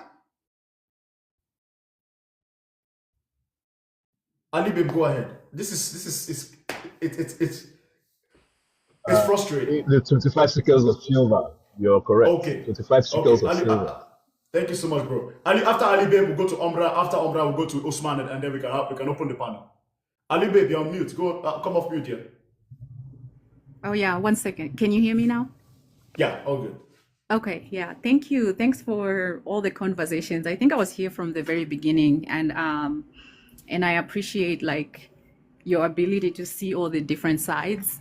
I think when we talk about like the dating and all the marriage and stuff, it gets heated. Like that's unavoidable. But I just appreciate the maturity that I see with us. There's less like hate towards each other. There's more like wanting to really like come together and communicate and understand each other. And that's what I appreciated. I've listened to a lot of like these conversations, like especially in the African American community. There's like so much animosity towards each other, and I don't see that between like the African men and the African woman. And that is like a place of hope where we can like really start to build with each other and like be able to like just come together. It's easier. I can see that happening in the future. But the reason I came up was when you started talking about religion and like how it's like really an issue in Africa. I have done a lot of work myself to, decolonize my mindset. And I'm even like at the point where I practice like my ancestral spirituality. I've like educated myself and has like come to that realization that, most of like the colonization that happens was like targeted at like the most like spiritually like Yeah. sound African countries. They targeted those regions, and it was mostly the British that like went about. Like South Africa, if you see, they are still asleep, you know, in their own spirituality and all that stuff. And like, you know, West Africa was also like targeted because we have strong spiritual ties, and we don't realize that we've been Absolutely. brainwashed to like not be connected to like our spirit, our ancestors, and all that Yeah. stuff. And until we decolonize our mindset and like open ourselves up to get connected to like the spirit world, we will not move forward. So I love that you brought that up. And that is like a good place to start, to be honest. And I'm ready to have those conversations with like people who are also like not about religion, like, oh, Jesus Christ is gonna save us. Like what you were saying, it's promoting laziness. If you were saying Yes. that, you know, Nigeria is like that when they say, oh, I'll leave it to God. I'm from Zimbabwe. It's the same way where I'm like, what are you doing Oh. for yourself today, right? Yeah. Doesn't the Bible say God helps those who help themselves? The same Bible that you're quoting, so you're like sitting back and just watching your country fall apart. So it has promoted a lot of laziness and dismissiveness Yes. and just like sitting back and watching things like go to shit. Excuse my language. So and also I feel like it has made us creatively stuck. So from like a spiritual standpoint, if you're not connected to your creator, you're worshiping someone who doesn't look like you, your oppressor, you're not going to be able to create anything in this world. Absolutely. Like to bring Absolutely. anything new into this world, that's impossible. And that's what we need in Africa. So Absolutely. I know someone else, I'm going to message you after this, that has been like, he's also from Nigeria, and he has done a lot of like deconstruction himself in terms of like religion. And like, you know, I feel like men listen to other men. You guys need to get to all these other. I hate it, but that's the truth. You think so? You guys need to get to the other men to like talk to them and like just Damn. you know dig deeper and like look into the way you're like using God to, you know, sit back, take a backseat in your own life and like try to explore the African spirituality. There's so much good stuff there. I have started living that way myself, and I have a lot of Yeah. freedom. I feel very connected. I'm starting my journey actually. I'm starting my journey. Yeah, I've decolonized yeah, myself. I am not religious. I'm starting my journey to rediscover. And guess what? There are now yeah. Europeans coming to practice African spirituality. I Guess what is know. happening? It's happening. And we are Yeah. not doing the ah. You know what I'll say? Gatekeep. I don't tell anybody shit about like what I'm practicing. You know, I'm like, we need to gatekeep that stuff back. We're getting it back. We almost lost it. Now we need to really gatekeep and not tell anybody, because most of them, they're selling all this like snake oil online, using our power, using our practices that have been demonized by the white men to say this is like African voodoo. What do you mean African voodoo? There's no such Yeah. thing. That's how you guys are using it. You know what I mean? So I Crazy. could go on and on, but I just came up Yeah. to say that. And like, thank you so much for your platform. And You're yeah, welcome. You're welcome. You're welcome. No, you're right. No, that's the thing. Like, it's just we got to be we got to be very cognizant. To me, you know, in the context of because this year, 2025, my focus is going to be mostly on Africa and Nigeria, specifically Nigeria, and mostly Africa. And one of the consistent issues, Ali Babe, is the religion and how we practice foreign religions that are not ours. The gods don't look like us. The deities don't look like us. The locations are not in our neighborhood. Most of us have to travel beyond our borders. We have to go beyond our borders to get some type of, either we do this annually or biannually to get some type of refresh. I'm like, I cannot do that. I right. cannot. I mean, I refuse to see myself, you know, that I need this man's permission for me to go anywhere. No, if my God doesn't look like me, if my God doesn't connect with my struggles as an African man, as a Niger Delta man, if my God doesn't connect with me as a Nigerian, as a man from Akwa Ibom State, from my location, because typically your God needs to be able to relate to you. That's what gods do. Exactly. They must be able to relate to you. They must be able to share your story. They must be able to share your soul. They must be able to share your experiences. That's just what it is. Like if your God doesn't do any of that, like to me, it's just like, dude, you're a backbencher at best. And I refuse to be that. But I've seen Usman and I have seen Kenna. This is gonna be good. And I've seen Omra as well. My fellow Nigerians. Omra, how are you, bro? My I'm Niger sorry, I Delta just brother. wanted to say one last thing. You were like saying, I want to focus on Nigeria. And then you were like, Yeah. oh, I want to focus on all of Africa. Like it can be overwhelming. So Yeah. whatever part of Africa anybody focuses is going to benefit all of Africa. So you do what you can. If Nigeria is easier for you to focus on, it's like one Yeah. step at a time. So Yeah. it's fine. We're not going to feel like we're being left behind because it's all of us, right? You do it for Nigeria, you're doing it for Zimbabwe in some shape or form, Got it. Yeah. Can you mute Omra? Is Omra still Yeah, speaking? I just muted because I'm taking a sun right now. It's sunny today, so Let just to Omra make speak. I walk around. Yeah, I can speak. Yeah, don't worry. I don't want us to argue today, Kenna. Omra, welcome, brother. Omra, the floor is yours. You're on mute. On mute, Omra. Ombra. Yeah. Yes, sir. So I salute you guys, man. I salute. In many ways, I think if we're to believe in divinity, God is really using Kingsley, because I've been clamoring for this kind of platforms for a long time. I think it's not just me, it's like collectively. And then the thing is, not everybody's bold enough to actually take the stance and to actually take the bullets, because you're going to have bullets your way. And the difficult conversations are all the things we've been having right now, right? When Africa was here, Kingsley, oh, okay, Kingsley's somewhere. Africa's raised some very vital points alongside Kingsley and somebody else I can't remember. And the thing is, if your God is not local to you, then your freedom is not going to be universal. And when you look at the disenfranchisement of African divinity, this has been a long-term plan.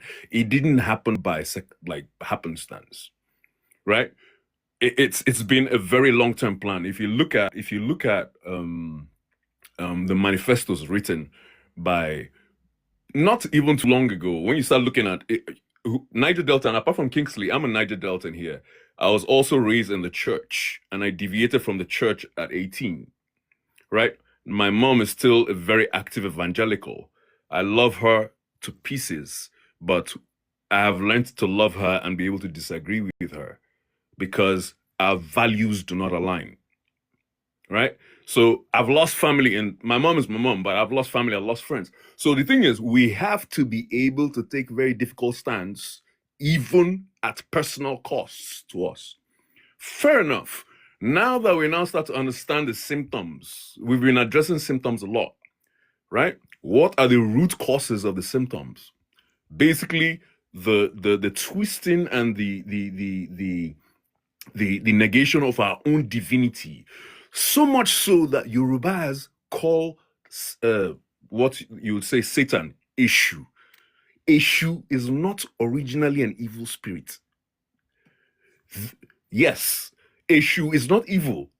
But today, in modern Yoruba, when you say Eshu, you mean the devil. Eshu is not an evil spirit. Eshu is actually a local divinity to the Yorubas. The same thing happened in different places. Now, everywhere you had the missionaries and the missionary imposition, you had an erasure of local divinity. It was very systematic. When you start to read even Lord Lugard's memoirs and all the missionaries, all the renowned missionaries, their memoirs back to the crown were not very humanitarian, not very gospel. The memoirs are there. They've been published. Some of these things are in public domain. So what we now start to find out was these things were not done haphazardly. Nobody crosses oceans risking life and property, right? And livestock and human lives, their own human lives, British lives and Portuguese lives and Spanish lives, to come and save you from what you don't need to be saved from. Nobody does that. Nobody endangers themselves to come and do that. And if they did, then what has changed? Why is the disenfranchisement so institutionalized that even we cannot tell the difference? And like as Kingsley rightly said, we will take pilgrimages thousands of kilometers away to a black box, and some other people will go to Alaska Mosque, to Jerusalem, right? When we even understand that Jesus was not even these people killed him. So I am not disputing Christ, right? We can dispute the personality, but the Christ-likeness that we've been taught is a virtue to aspire to, but not at the expense of people who look like me. Now, another thing I think that is very important is Kingsley and Africa touched on something very important when you talked about Ethiopia. You know the common denominator that Ethiopia does not share? Ethiopia was never conquered by any foreign power. Actually, King Selassie he killed hundreds of thousands of them, and he drove them back. Till tomorrow, Ethiopia is one of the only unconquered territories, apart from the old colonies, which were like islands. Ethiopia was never conquered. Ever. Which is why they'll tell you, you want to see the Ark of David, it's there. It's in a village. With all its radioactive worker, because the people who got that place, they never last 12 years, more than 12 years. They start going blind, then they die of crazy sicknesses. Because that stuff is radioactive. But that's another rabbit hole, right? The main thing is, every time there was a transfer of power, which was either which was mostly via violence, sheer violence. Oh, you don't think my God is good enough for you? Okay. I go do you the thing. Who does that when trying to convince people of true divinity? Nobody. Also of note is that the only people who were never expansionists, who were never conquerors, not because we were sailing the seas 500 years. We were in Canada. There's records of Moors in Canada way before Christopher Columbus left his boys' quarters. Mm-hmm. Right? We had boats. The only advantage, the scientific advantage that these people had is they had high harbors, which necessitated them to build bigger boats. This is why when people say, "Oh, so why wasn't our marine?" That was why they had high harbors. You can't build. We live on the shore. You leave your house, you go to the beach, you shower, you go back home. Mm. Those guys had to descend 100 feet to water. So this is why they had to do a lot more in terms of marine so there's so many reasons why I've heard Africans give some very daft reasons, and I just like read a book. Go and read. Umbra, just pause. I'll circle back to you, bro. Let us give other people a chance to speak, so that, because you made a great point and I want us to circle on that. But I don't know who was first. Mba, I know Usman was here. Usman, just go. So after Usman, we're going to go to Umba. After Umba, then we'll go to Kenya. Then I know that everybody has spoken. Then we can have Oh, I know you want to say something. I know you've been on longer. If you want to just chime in. But Usman, go ahead, man. Hello, Kingsley. Hello, Umbra. Yeah, here we are again. Another. All right, yeah, I greet everyone, right? Yeah, first of all, you all know by my name. I'm a Muslim, right? So that people should know where I'm coming from, right? Today we're not talking about South and Northern. Anyway, we're talking about Africa. So my perspective might, be in line with your perspective, or it can go contrary to what you guys. I think and like 70 to 80% maybe contrary to what you guys are discussing about. I believe, I know, right? In religion, yes, there is, there are disadvantages, right? There are things we see obstacles to progress in Africa or whatever. So, at the same time, I just want to talk about advantages of religion. Religion is not just, is for me, religion is not really the problem. Yes, religion is not really the African problem.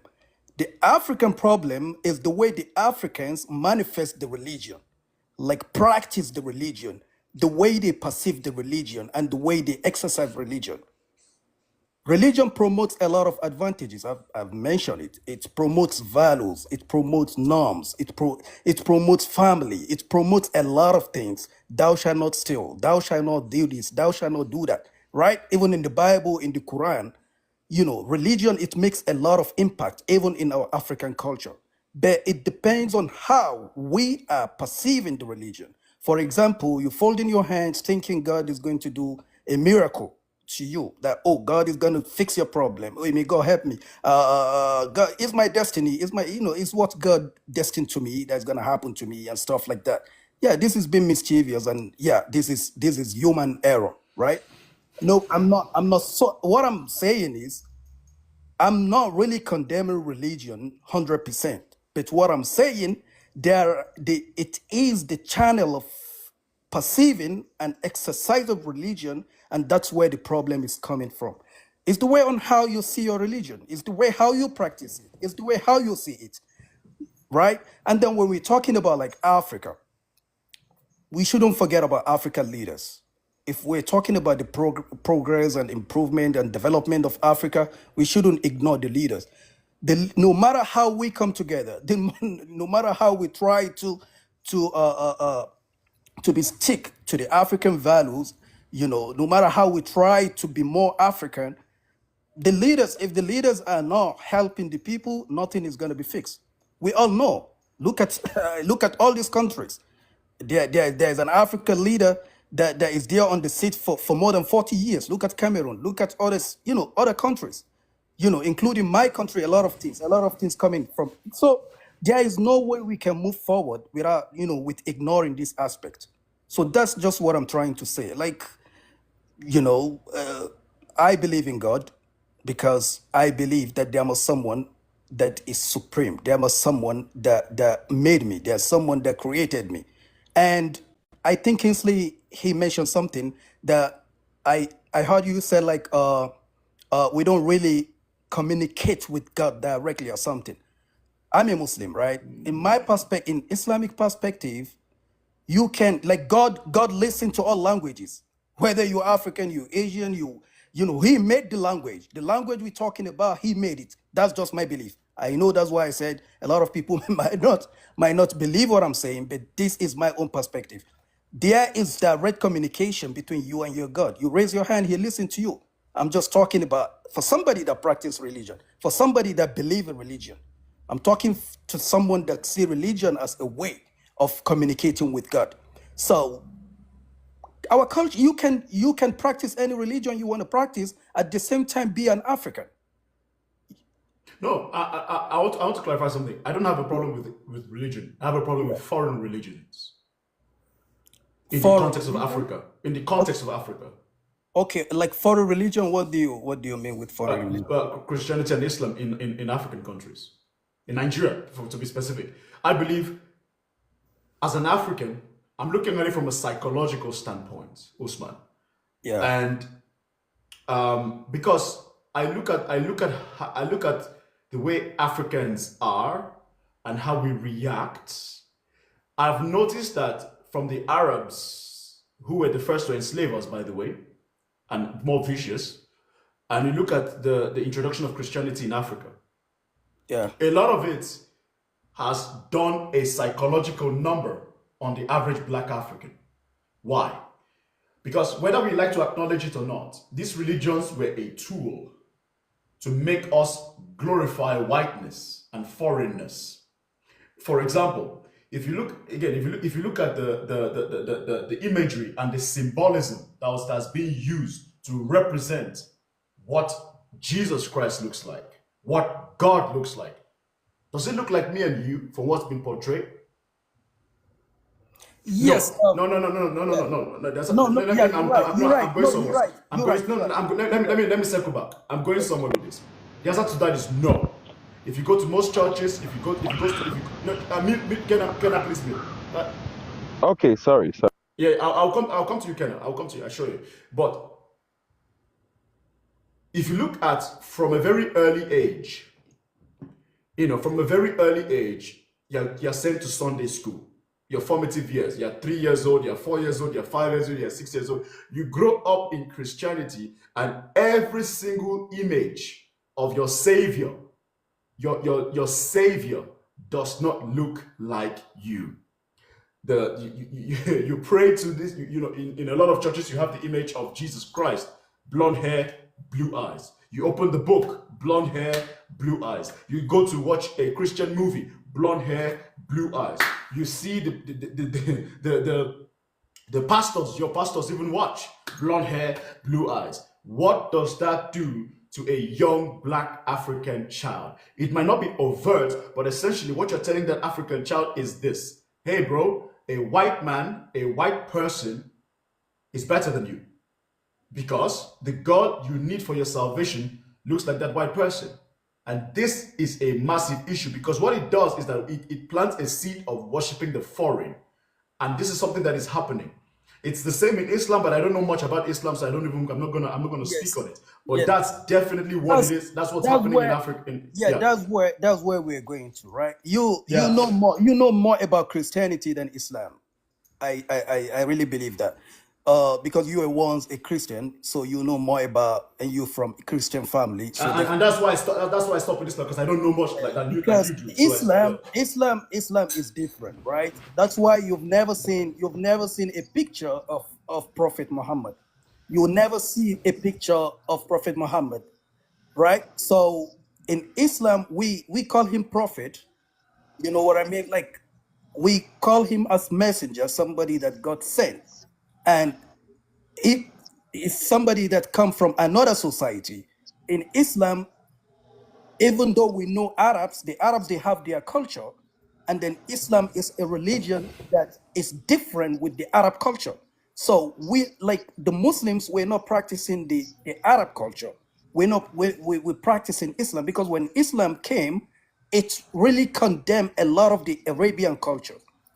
It condemned a lot of things that the Arabs were doing then. okay, just Usman, Yeah. just land your plane so that Kenya can also Yes, speak, and then yeah, Umar, so yeah, that yeah. then we can have an open panel. Then we can just talk. In a Okay? nutshell, in a summary, Yes. what I'm saying is, yes, the people that practice religion, some people, the way they practice, the way they practice religion, that's where the problem is, right? Okay.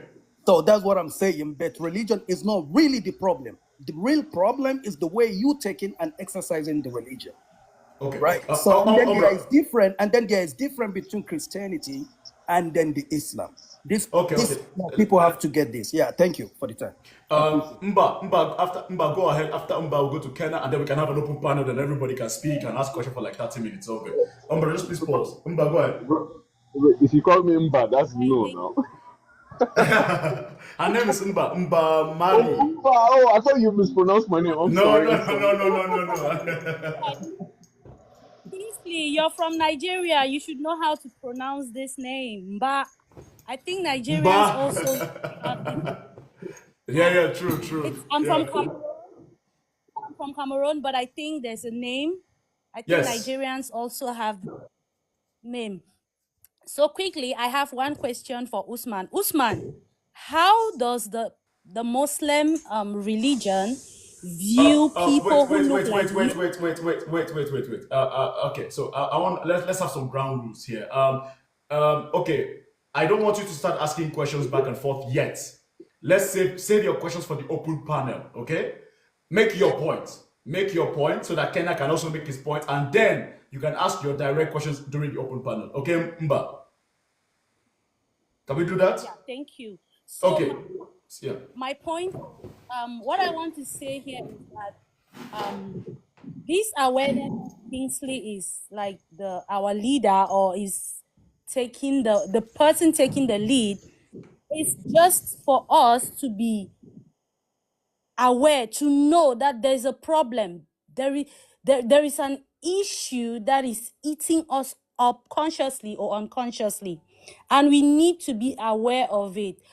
I'm making this point because I picked Kingsley's video and shared it with some groups, and the insults were just too much, So I believe that if we are raising this kind of awareness or bringing issues like this to the limelight, it's because we should know that there is a problem and we should look into it and find solutions.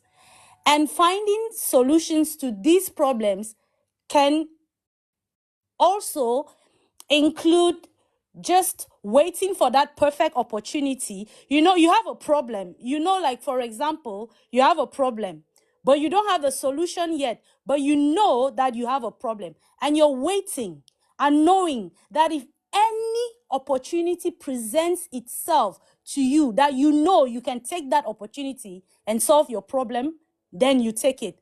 So I just want to say that this awareness is not an insult on the black man. It's not an insult on the black man's ego. It's not something for us to drag each other and say, oh, I'm over there, you're over here. Like, the insults that I've received after I shared that video was overwhelming. So I just want to say this awareness it's like an opportunity for us to just be aware and know that if an opportunity presents itself, be it at national or international level, that we as a people, we as black people can grab, can take, and use it to our own advantage, which is what other races do. They know what their problem is, and they're just waiting for the perfect opportunity to present itself, be it at national or international level. They take it, use it to their advantage to solve their problem. I believe that's what we should do with what this awareness that Kingsley is spreading around. Because if we keep fighting each other and saying, oh, I'm from this religion, see, so long as you're a black person with curly hair like mine and brown skin like mine, our problems are unique, I must say. Yeah. From religion, like Kingsley keeps saying, la religion en Afrique, religion in Africa is what is killing us every day. Yeah. It is what is killing us every day. And that's why you have people in our community who are gifted, who have natural gifts from the spirit realm, from God, I don't know. They cannot manifest, they cannot use it to help us. They cannot use it to solve our problems, because religion tells us that these gifts that you have are not good. This thing that you have can actually solve problems for people in your community. It's not good. So I think this awareness is very, very important. We should consider it. We should keep it somewhere. It's not like we're going to start a third world war, but we should know that we have this issue, and if there's an opportunity, we should grab it and see what we can do with it, So thank you. All right, thank you so much, Mba. Kenna, you're gonna close us off and then make your point so that we can open up and everybody can. By the way, it's quite a noisy background, eh? It's like behind you. Sorry, let me walk a little. Yes, I'm outside the park. Yeah, I just came out today. Like I said, it's sun. I can hear you. It's better now. Yeah. Okay. Well, I came late though, but I was able to get a little bit of what everybody was saying. And this morning I woke up this morning. My friend called me from Ohio, and he was complaining something very confusing to me, and I tried to figure out why he was complaining, but I get to understand that it's the same religion of a thing. and I'll make it very brief. His daughter just moved to Ohio. I think last 2 weeks. Sorry, last 3 months or 4 months ago. And now when she prays, she doesn't understand the fact that not everybody is a Christian in the house. These people don't believe in church, and it was very bitter complaining. You understand? She prays, and sometimes she cries like as if they beat her. And it was just this morning that this guy was complaining, and I was laughing because I made something known to him that when you move to a particular area, you understand that the things that people do there are not just something they started for months or weeks. They've been doing this thing for a long time. So there are a certain way they do things. So you can't bring your religion, your way of praise, worship, and all kinds. And we understand that you're worshiping God, but you should worship God in your own. It's private. You understand, in your own space and convenience. What I'm trying to say is that I would not lie to you. I stopped going to church like 8 years ago, and there's a reason why I stopped going to church. And I don't like sitting down around people who talk about Jesus Christ and Muhammad, all those things, because I wouldn't say it's bad though, but I'm not convinced. I'm not convinced about all these things because Muhammad Abi Usman was talking about. Islam not being able to add an effect on a certain lifestyle. My brother, Arabic is not my language. Oh. If you want to convert anything or you want me to worship any god, I have to worship it in my own language. If I'm a BBO, I have to speak to that thing. Pour red oil or probably anything. I know he listens to me. He eats my own food. He understands my language. You understand? I cannot the reason why we have problem in the north is still that religion, like I would say. It's not even the tribalism itself.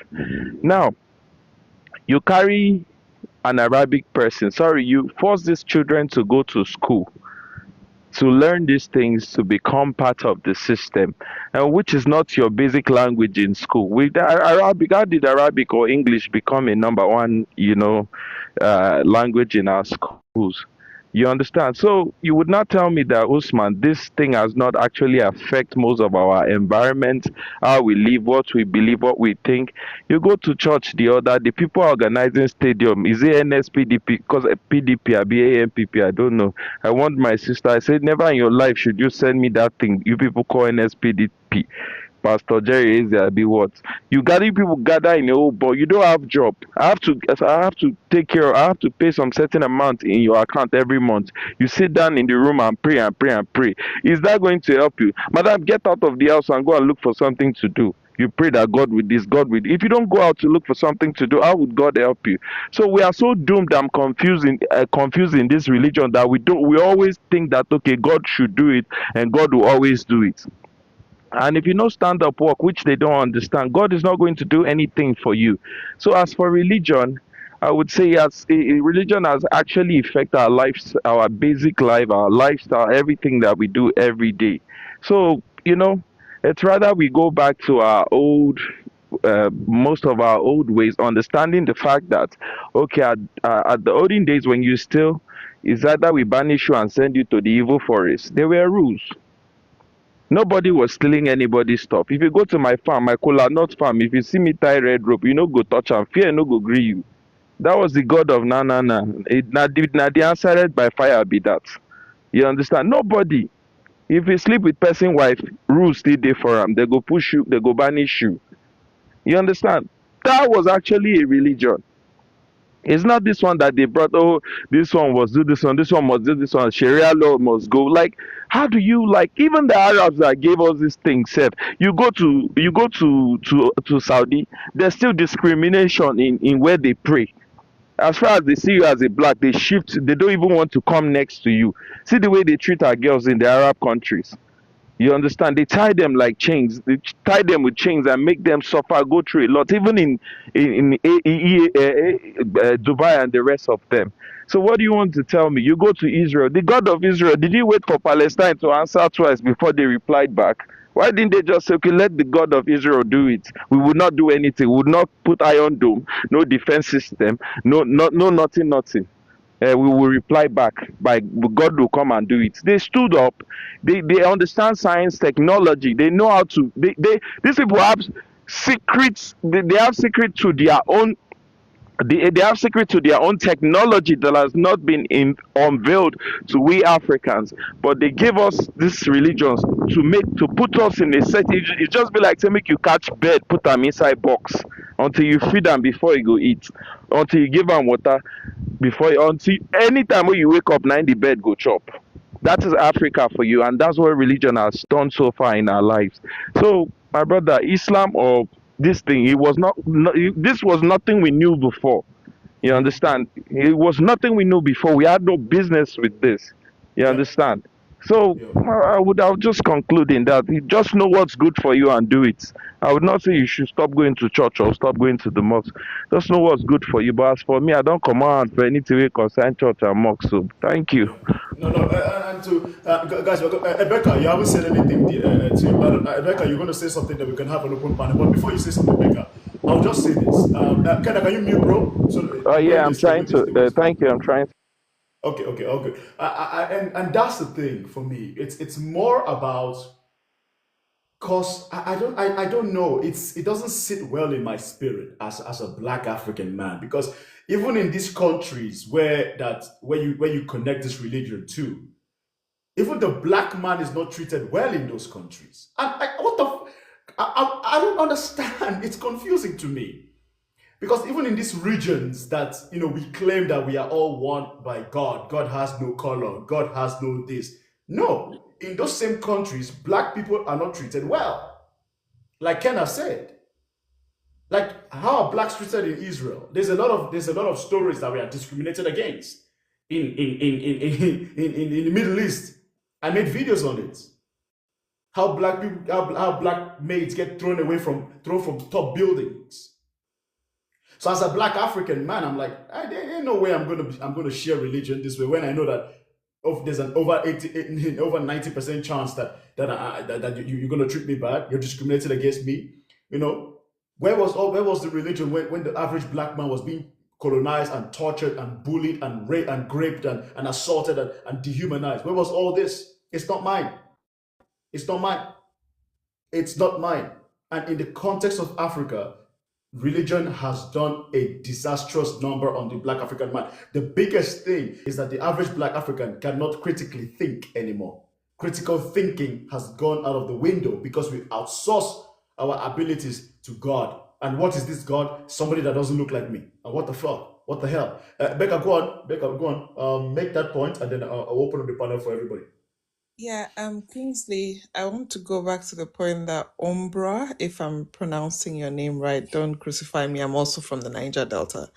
But one of the very important points that he touched on was that Africans do not know their history, including their religious, or should I say spirituality history. And if you look at me personally, I also grew up Christian. It wasn't, of course, as a child, nobody chooses their religion. I was socialized, indoctrinated into it. It wasn't my choice. But one of the things that made me start taking a step back was when I went to India and I saw how they practice. Like, there was no, when you go to the villages in India, and it's across Asia like this, religion or God is local to the people.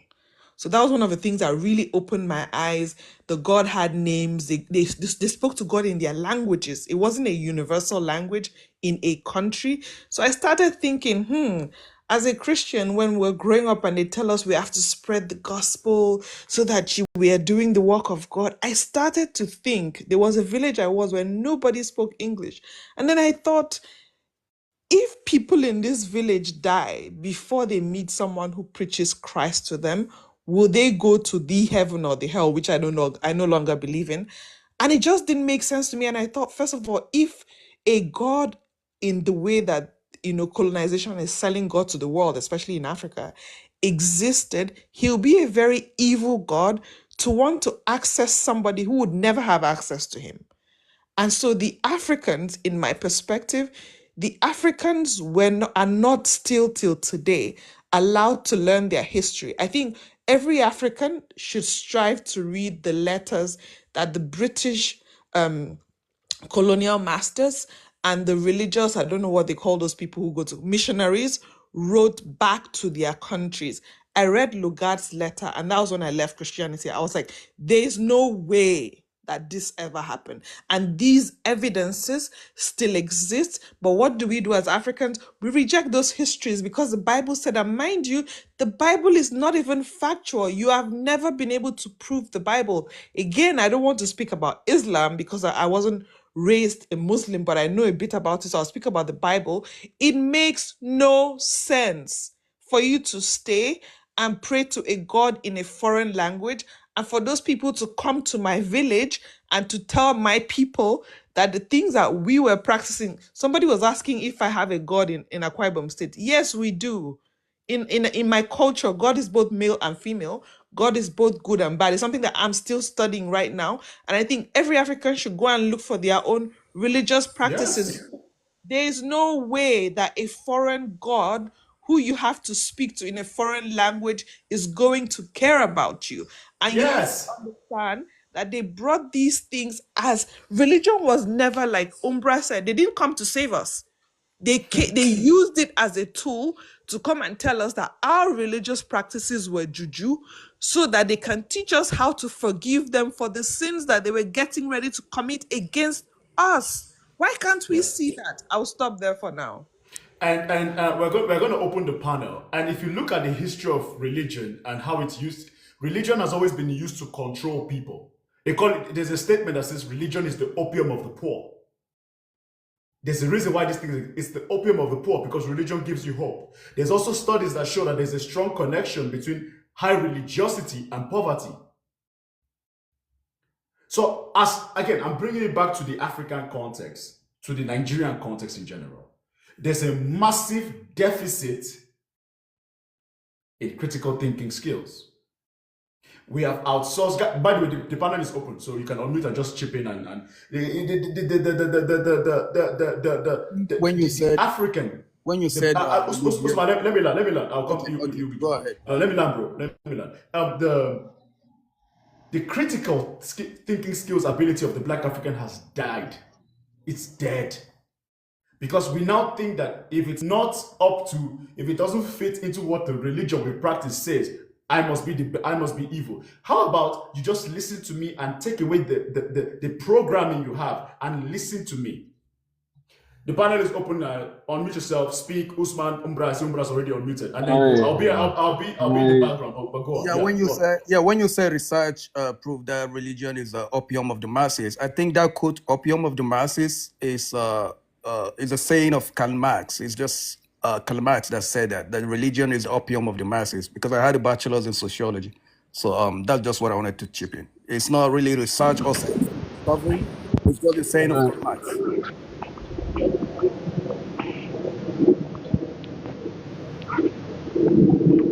Umbra, go on. Yeah, but there's some noise. There's a lot of noise. Yeah, it's Kenna. I think Kenna is still outside. But go on, Umbra. Oh, okay. So yeah, man. Very very nice contributions, man. Appreciate y'all. To buttress the point. Nobody's trying to be radical or hateful here. Nobody. I am not.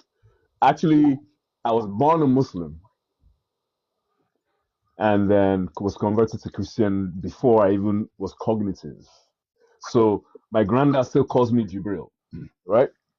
I was praying 5 times a day till I was like 7, and then went evangelical. So I can very much say I've had like taste. But the thing is, it is not about what you've experienced and what you haven't. If it was experiential, I would not have left my creed or creeds or what I was birthed into. It was critical thinking things that started making me ask questions. Yeah. Right?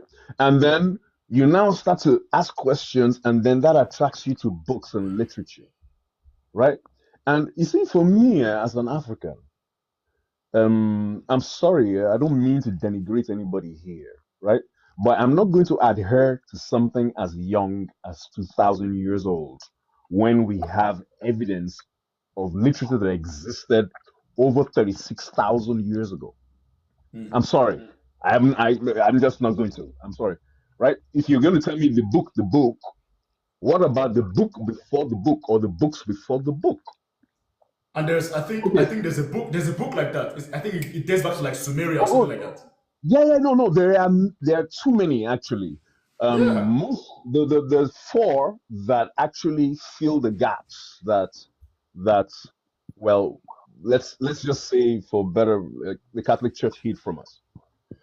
The Book of Enoch, the Epic of Gilgamesh. These two are the main books that I think every human being should read. If you're a Muslim and you're open-minded enough, then just read it. Because even let's go back to, the thing is, and you see, this is a very, very sensitive topic because people have emotions tied to these things, right? I did too. I had emotions tied to it too. Now, when you look at Jesus Christ, and I'm not talking about the person or the idea that the books try to propagate. Georgia was the Pope's son, and he was murderous. The dude had offed people before, but he was so egocentric that he insisted that the Christ made to be look like him. So every pictorial thing you see about Jesus is not remotely close. The only remotely close pictorial representations you see of the Christ are in Eastern Europe, coincidentally.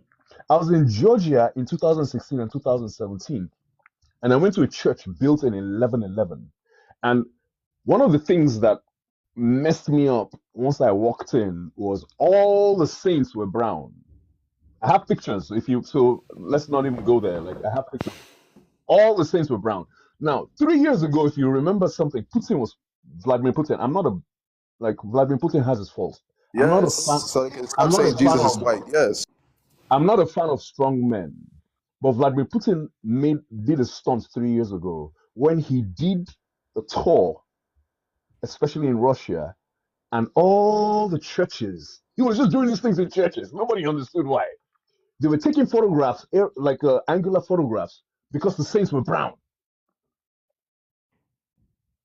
And this was the peak of, he was trying to say, you know what, I'm going to kill this Eastern European divinity thing. And I think that was what he was trying to do, convert me. Now, let's come back. Between, from, we, like, see here, the church has gone through so many iterations. So you cannot sell me a book that's 2,000 years old when we have books that are 14,000 years old that predated the Bible and the Quran. I'm sorry, like you can rock your knickers, but this is facts. Okay? I'm not saying you can go there, you can Google it, it's facts. Right? So but the problem is religiosity, as Kingsley and Mba, Mba reiterated, religiosity demands that you surrender critical thinking. Yeah.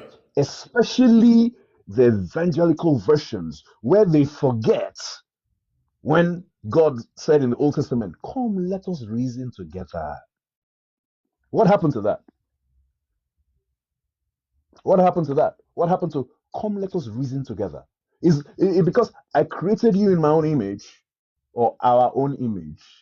This, the thing is, we can keep the conversation very streamlined. But the truth and the fact is that, Usman, I understand your biases. I had mine also. But you see, the thing is, we will reiterate this thing again. If your savior does not embody the values that you do, and it doesn't look like you, it can never be representative of you on a divine platform, on an economic platform. Now, there's a reason. I'm sorry. I'm going to conclude. Yeah, please. I'm going to Thank you. conclude. One point you raise. There's a parallel line between poverty-stricken countries and religiosity, with the exception of the Arabs, for good reason, right? And the reason is this: the moment they sold the Bibles to us and they took the lands, it became irrelevant to them. All the developed nations in the world today are the most non-religious in the world. From Facts. Scandinavia, you have been to, like, and listen, I'm a traveler, right? Scandinavia to West Europe, these are the most irreligious places in the world, and they're also the most developed. There is also a reason why the Arabs have stayed or are rich now. And I don't know if we have the breadth and the width for that conversation, but yeah, that's my submission. Yeah. Bless. Okay, so who else wants to go? Guys, there's no rule. Just unmute yourself and speak, please. Don't wait for me to call you because that's tiring.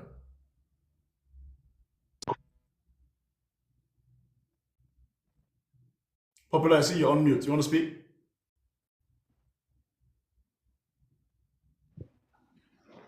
Okay. Okay, go on and go do. Okay. Good evening, all. Hello?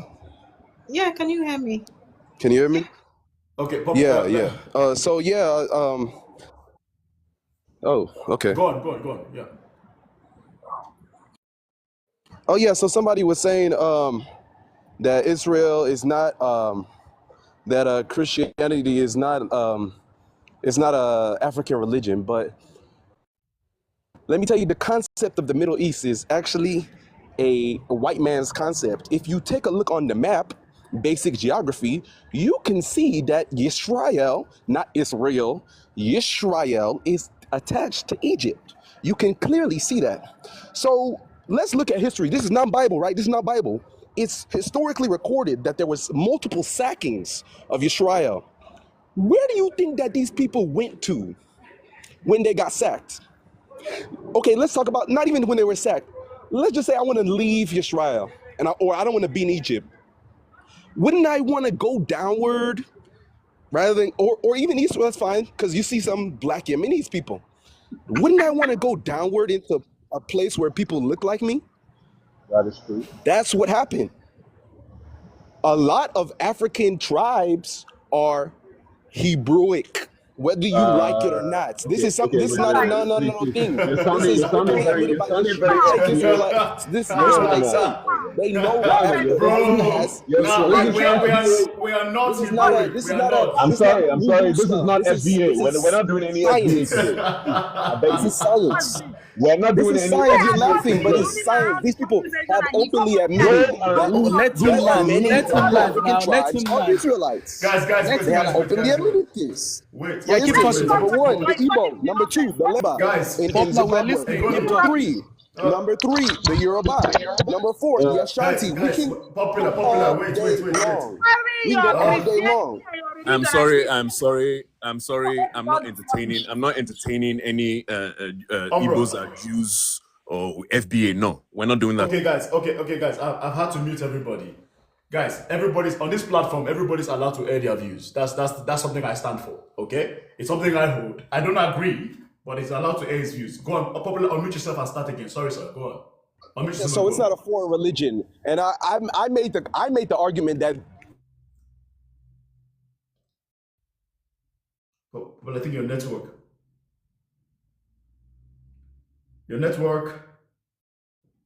And guys, please let him speak. You don't agree with him, but it's okay. It's life. If he's not ready, can I mute speak? yourself now? No. Stop. If you don't again, I have to drop you, man. Come on. What are we doing here? He's not coming up. I wanted to speak and he took over from me. I've been waiting for him to talk. It's like his network is bad. I wanted to speak. Look it up. Our languages are Hebrewic. What do you think? Hebrew and Igbo, is it not the same frequency? Let's use our brain. Look, I'm not bringing up any Bible verses, right? I haven't got a religious on you. Bro, that's your reaching, bro. Because if I bring that one, I'm gonna destroy you. I'm gonna slay you with the sword of the spirit. I'm just leaving it secular for you, right? I haven't brought up Deuteronomy. I haven't brought up Bible verses when Solomon says he's black. When they describe Yahushua as black or woolly. Oh, God. Don't laugh.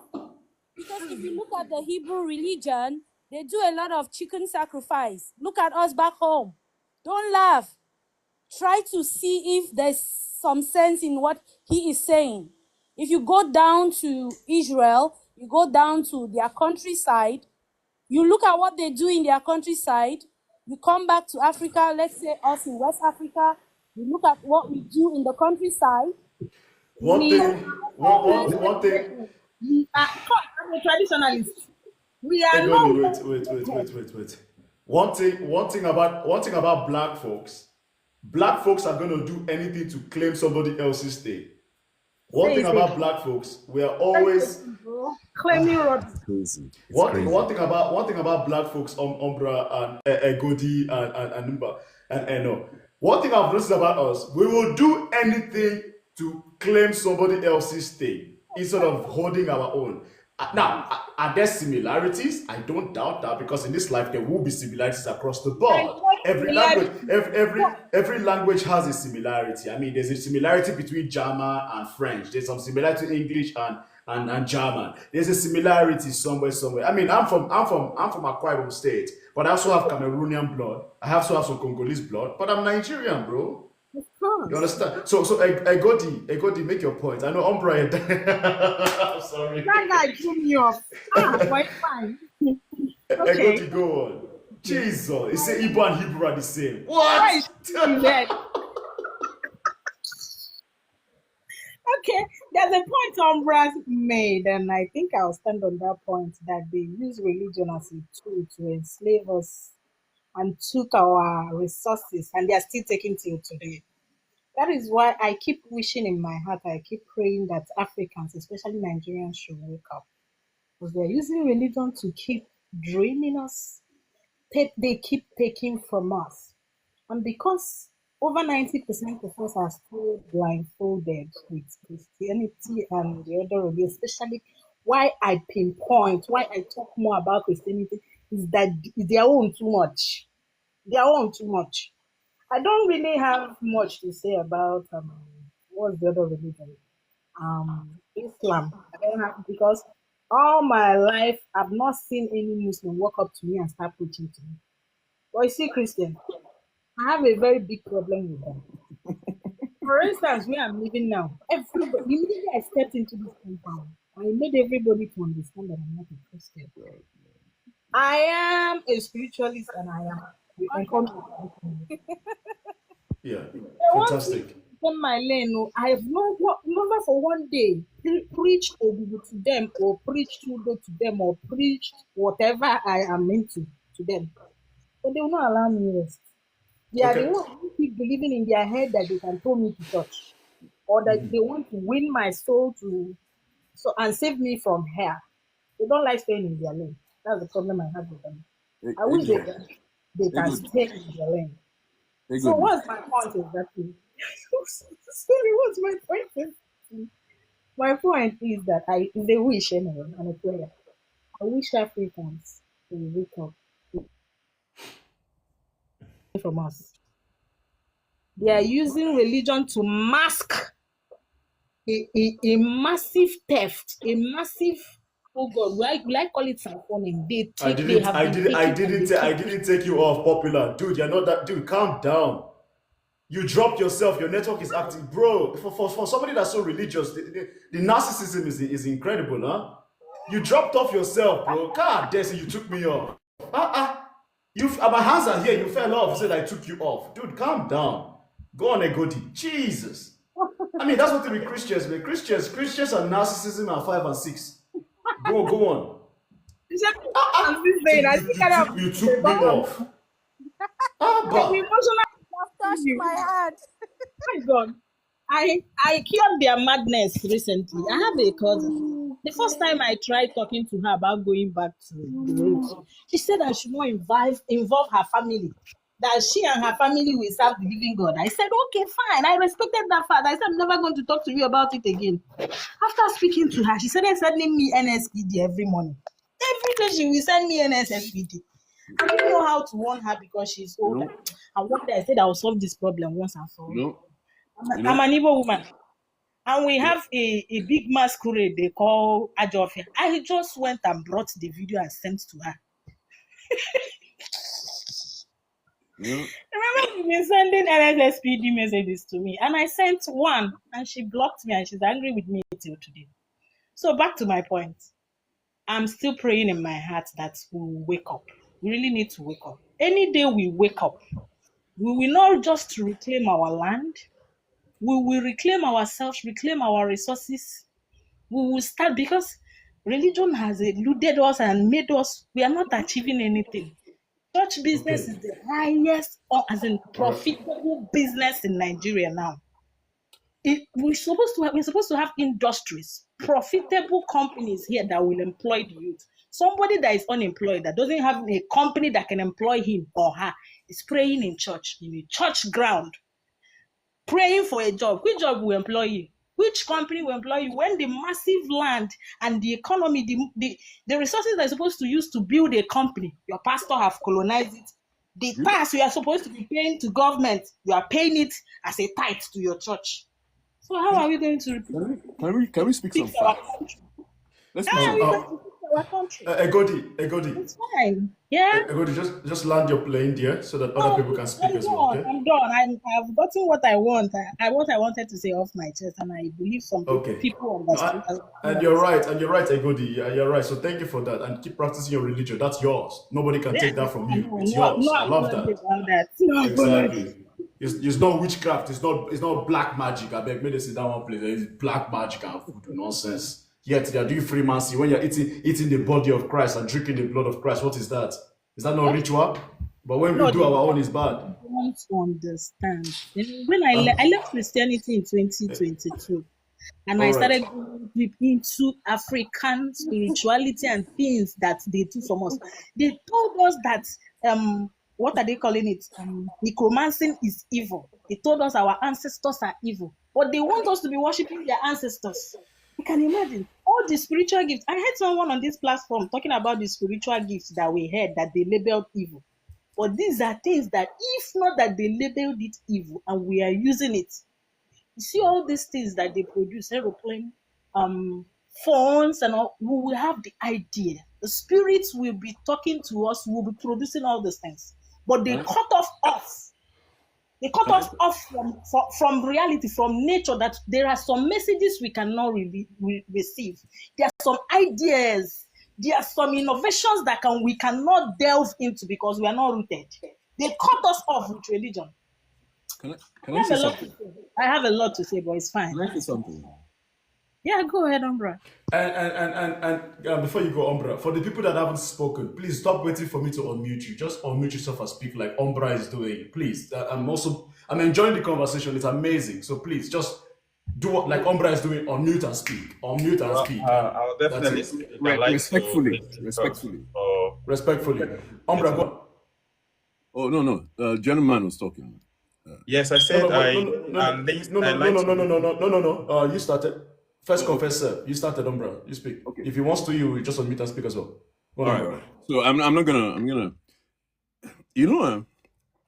When we look at our cultures now, and we look at as Mba also reiterated before, do you realize that there are certain Igbo communities that there's no stealing? If you steal and you're caught, you'll be ostracized. Exactly. Huh? Exactly. I went for my friend's traditional wedding, and I was like, I had the Nigerian mentality. So where is safe to eat? He said, here? He said, no. You can eat anywhere. There's nobody does anything here. If not, we'll find out and you'll be ostracized. Now, now here's the thing here.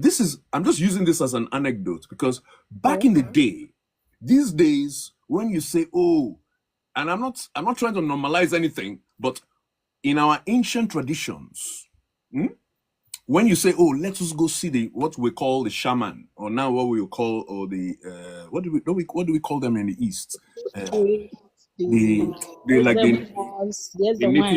native priests, they were never outside the community, they were always inside. helping the people make decisions. This our justice system and all our systems were all rooted in divinity, right? Post-colonialism, you now started to find them outside the communities. Oh, you have to go inside one bush somewhere. That was not always the case. It was because they were demonized so much. Now, I'll tell you a story. My great-grandaunt, they said she used to talk to plants, and plants used to talk to her. Very rare gift. So she used to heal the community just by walking in a garden. If somebody had an issue, she just goes and listens to plants. What happened to her? They ostracized her from the community. That was the systematic thing that went on in various communities. As the colonialists came in, they ostracized and demonized our native religion, which is why, listen, democracy as we practice it is not even native to us. We are so different that we actually had our own democratic systems woven around our. The quickest way to weaken us, some noise there. The quickest way to weaken us was to weaken the divinity. If you can weaken the divinity, you weaken the whole system, and then you can destroy the family unit. We did not even practice patriarchy back then. We actually mostly had matriarchs. If you look at the old Igbo culture, the old Igbo culture is actually matriarchal. Even in Akwa Ibom, very matriarchal. It's very matriarchal. So we had very, very clever systems that were taught out over hundreds of years that worked for us perfectly. Have you read the colonialist documentations of what they saw in Benin and the East? Mba said something about Lord Lugard's memoirs. I urge everybody to go and search for Lord Lugard's memoirs. He, first of all, said, you see these people, they are too far off. It is impossible to break them. In fact, violence is not even enough. We will have to covertly subterfuge their local divinity, make sure that it is bad. That is the only way. What is the part in history that they don't tell us? The part of history they don't tell us is that so many Igbos, after they were captured, drowned themselves at sea rather than be slaved in a foreign land. After they committed mutiny on the boats and they saw that they lost, they rather drowned themselves. And it wasn't one, it wasn't two. But the thing is, if they told people that, then they wouldn't have good slaves because every slave would do the same thing. History is always written by the victors, and this is what we do not understand. And it is very, very, I don't know how we see, Africans are the most educated illiterates in this universe. You will go to school, abandon all the critical thinking that you've been taught, and then surrender your whole life. That's powerful. What you just said is To very be powerful. slave. It is one of the most pathetic things. And until we start to trace where we went wrong back, and it's not too far. We're not too far gone. We're not too far gone. Do you know that the Bible said that Queen Sheba went to Solomon, and that is not true? Because of what? Because you said so, or what? No, ancient texts said that Solomon went to Ethiopia. He had heard of Sheba. The true when you read the book of Enoch, that's when you start to see the true story of Solomon. The true story of Solomon is very, because if they told the true story of Solomon, it would put the African in the kind of light that did not fit the European narrative. Yeah. Okay. Thank you so much, Umbra. I quickly share something with you. I want to share. No, Poise, let Poise go, please. He hasn't said anything. Poise,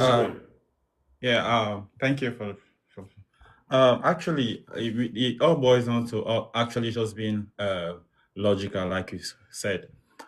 imagine we are so easy to think that what we are actually doing is wrong. Do you really think, based on the little knowledge we've acquired so far, do you really think it's in the white best interest to actually teach us? The only thing that has been translated is the Bible.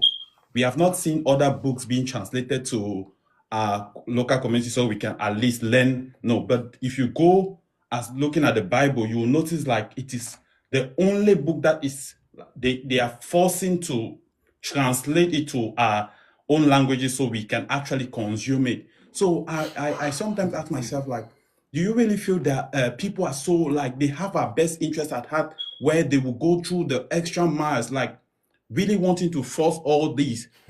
So because they just love us. Imagine people that have actually eluded a lot of things from Africa coming back now to share or tell you like this. No, it's all about power. It's all about control. And that's what we need to understand. We need to unlearn a lot of things. Take time to actually go to the other materials that are not easily seen out there. So really, really, it's important. It's important, like we really start on learning a lot of things, not how it makes you feel, because a lot of us go to our feelings. Oh no, because I've practiced this for so long, it's difficult for me to just start. No, we are so afraid to even ask the right questions, because this religion is telling you that, oh, you should just believe. Really? Just believe. Really? Yeah. Yes. Yeah. You're not supposed to question anything. Just believe. It's crazy. It's crazy, honestly. And we really have to unlearn a lot of things and be willing to actually use our logic to actually define some certain things and look into our own culture, embracing it. I always tell people, what I always say to people is, once you lose your identity, you are lost. Because for me, that's the core of everything. That's the core. You can't just go and take, you're just easily swayed by people's culture. And I know of where I grew up, I know of people who would go behind the house and just use leaves, and they will treat all sorts of sickness. But now those are no more common. It's hardly you see those things anymore. We buy drugs. I studied biology for some time. Like, the drugs we buy is not even healthy for us even to take. There's no drug without side effect. There's no drug without side effect. But I definitely know those medicines where those traditional stuff that we drank, they could solve a lot of things. So at the end of the day, like I said, it's just about control. And the earlier we as Africans stand to understand that no one will do it for us, we have to do it for ourselves, we will not be respected in the world at large. Will not be. Yeah. No, points. A fantastic point. And you say something that I like. And as soon as you lose your identity, you are conquered. Period. That's all. If you look at countries that are doing well for themselves, what do they always have? They have a solid, customized and personalized identity that Africans don't have. The Asians, the Chinese, they have their own thing. The Indians have their own thing. The Japanese have their own thing. The Thai have their own thing. The Malaysians have their own thing. You understand? Even the Arabs have their own thing, because it's, Islam originated from there. But we are the ones, imagine as a black African, you're now saying, oh, I'm this, I'm that. And each of these things you're practicing is not for you. But I understand why some people are so, fanatical and extremist in their way of defending it. Because again, listen, a lot of Africans, a lot of black Africans, we tie our identity to our religion. So when you see somebody putting some perspectives to you, it takes a certain level of critical thinking and awareness to say, oh shit, you're right. But instead, most of us are going to fight back. Or we rewrite our own history to make ourselves feel better, which a lot of Africans do, because a lot of Africans are creating one sort of narrative so that they can feel better about themselves. But the truth of the matter is, you have your own religion and you were conquered. And as long as you are taking somebody else's processes and religion, you will, at the very best, you're going to be a backbencher in that religion, which a lot of black Africans are. Go on, Mba, go on. I don't believe that. Yeah, you don't have to believe it. It's just logical. I just want to add To to you, it's what logical, but to me, it's illogical. It is what it is. I just want to add to what Lux and Paul, is it Poise said? You know, like this worship of ancestors. Lux talked about worshiping ancestors. I'm a Christian, you know, and I'm a Catholic, and you have those are people who are dead. Those are people who were here and they are no. So, and then they don't want us to do the same worship that we give to these people. They don't want us to give it to our parents. For example, my dad and my mom, they are no more. And I feel like the same way I'm worshiping these white ancestors, I should also worship my parents, you know. But when you bring that up,